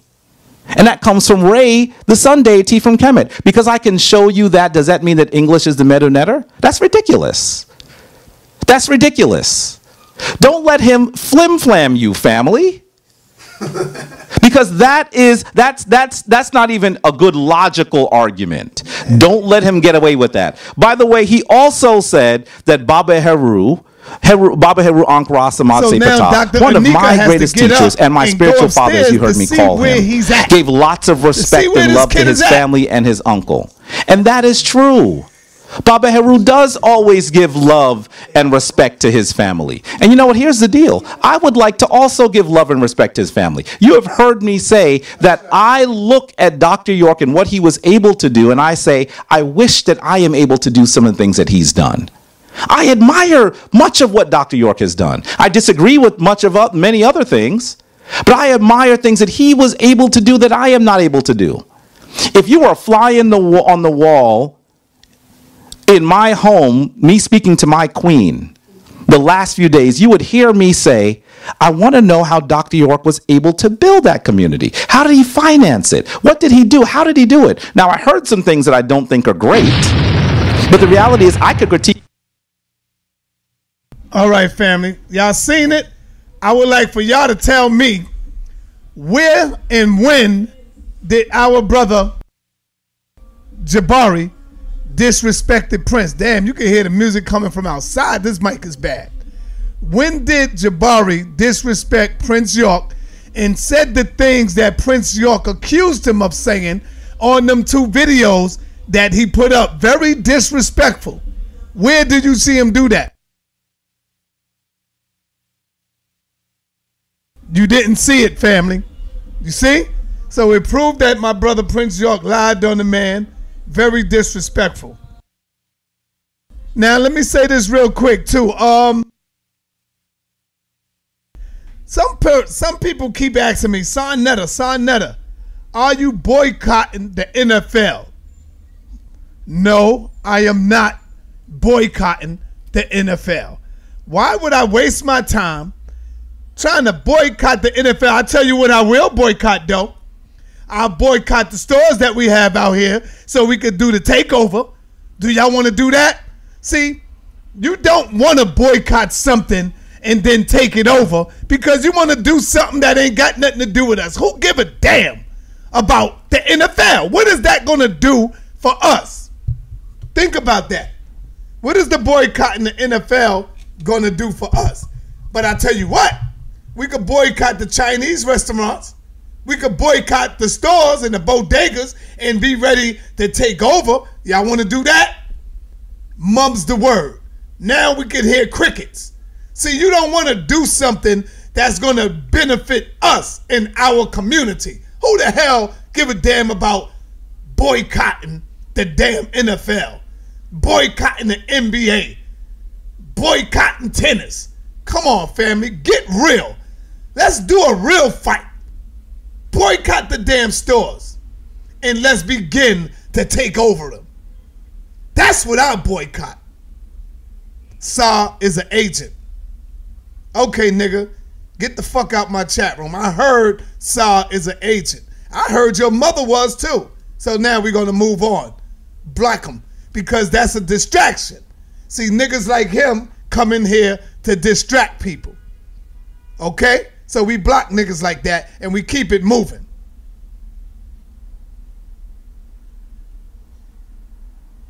So that's what we're gonna do. My man Captain Tazariak, I hope you still here because let me say this to you.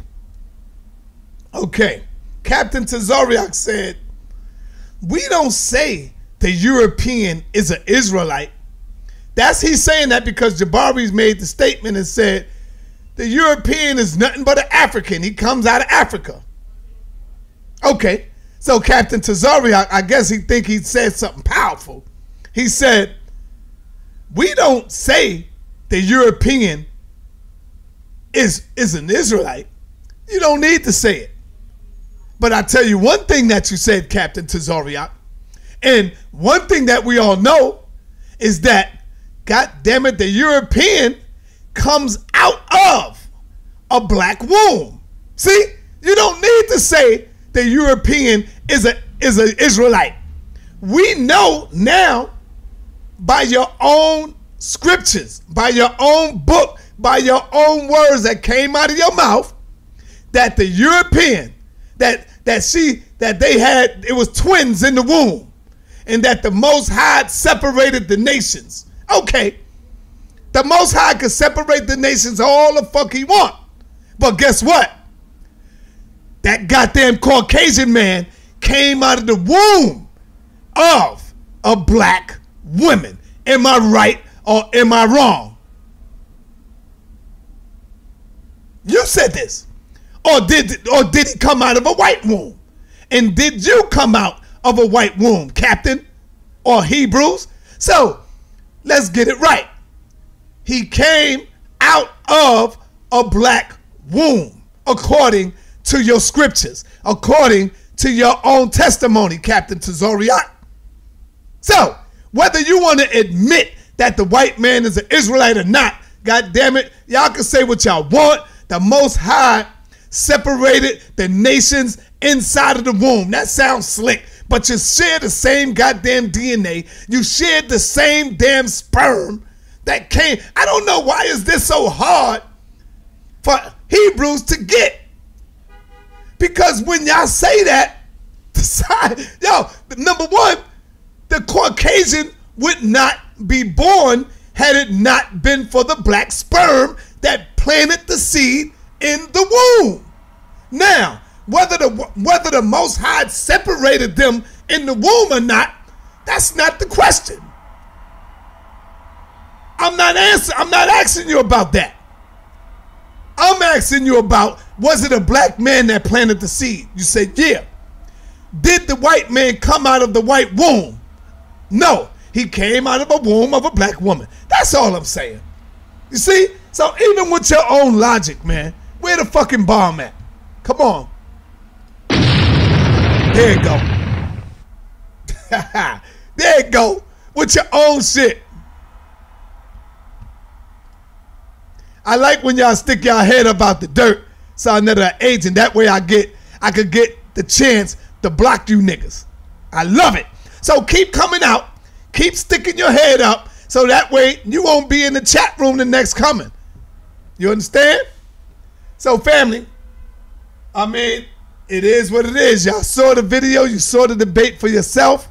Now, do you still think Prince York was very disrespectful for making that video? I say, hell yeah. Prince York is still my little brother though. But thank y'all for tuning in, family. We out of here. Peace and Black Power, family.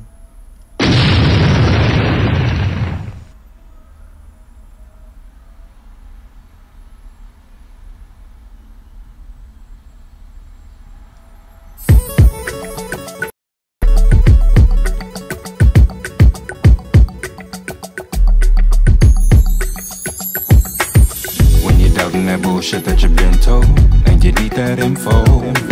Sonetta TV, Sonetta TV. Tune in to consciousness and watch the lies fold, then you can let the truth flow. On Sonetta TV, Sonetta TV. When you feel that melanin about to explode, like you feel the wind blow, it's Sonetta TV, Sonetta TV. I know you got the truth, but you can get more, so you continue to grow. Sonetta TV, Sonetta TV.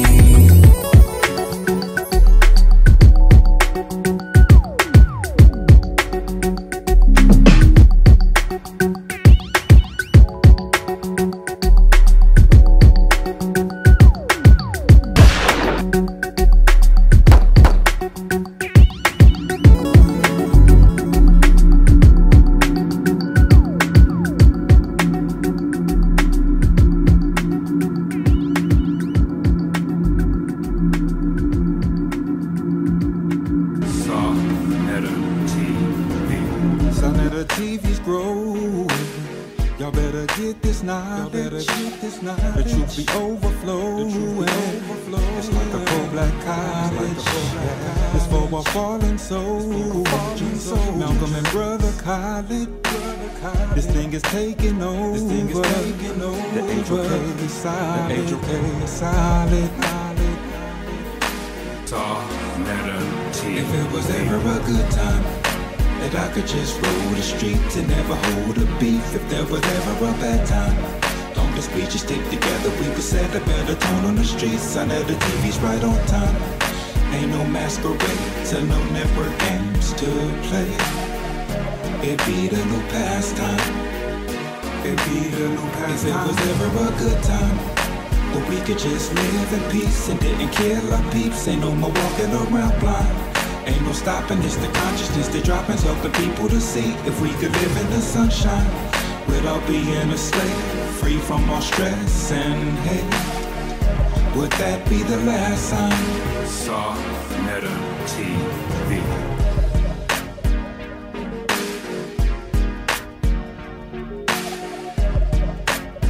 Yeah. Make sure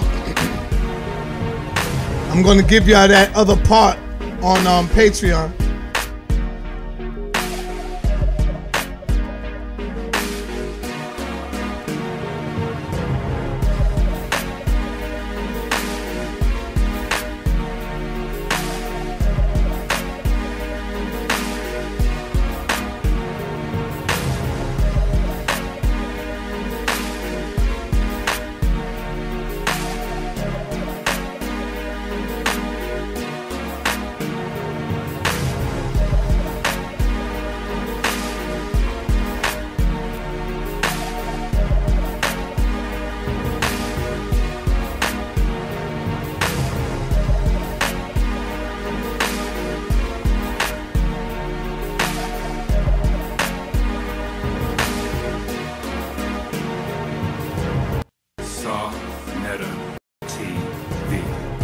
Yo, who that, y'all?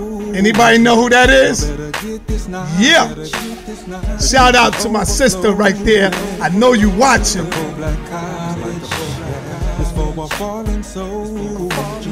Malcolm and Brother Khaled. This thing is taking over. The angel K is solid. If it was ever a good time that I could just roll the streets and never hold a beef, if there was ever a bad time, long as we just stick together, we could set a better tone on the streets. I know the TV's right on time. Ain't no masquerade, so no network games to play. It be the new pastime. It be the new pastime. If it was ever a good time, but we could just live in peace and didn't kill our peeps. Ain't no more walking around blind. Ain't no stopping, it's the consciousness that dropping's helping people to see. If we could live in the sunshine without being a slave, free from all stress and hate, would that be the last sign? Saw Meta TV.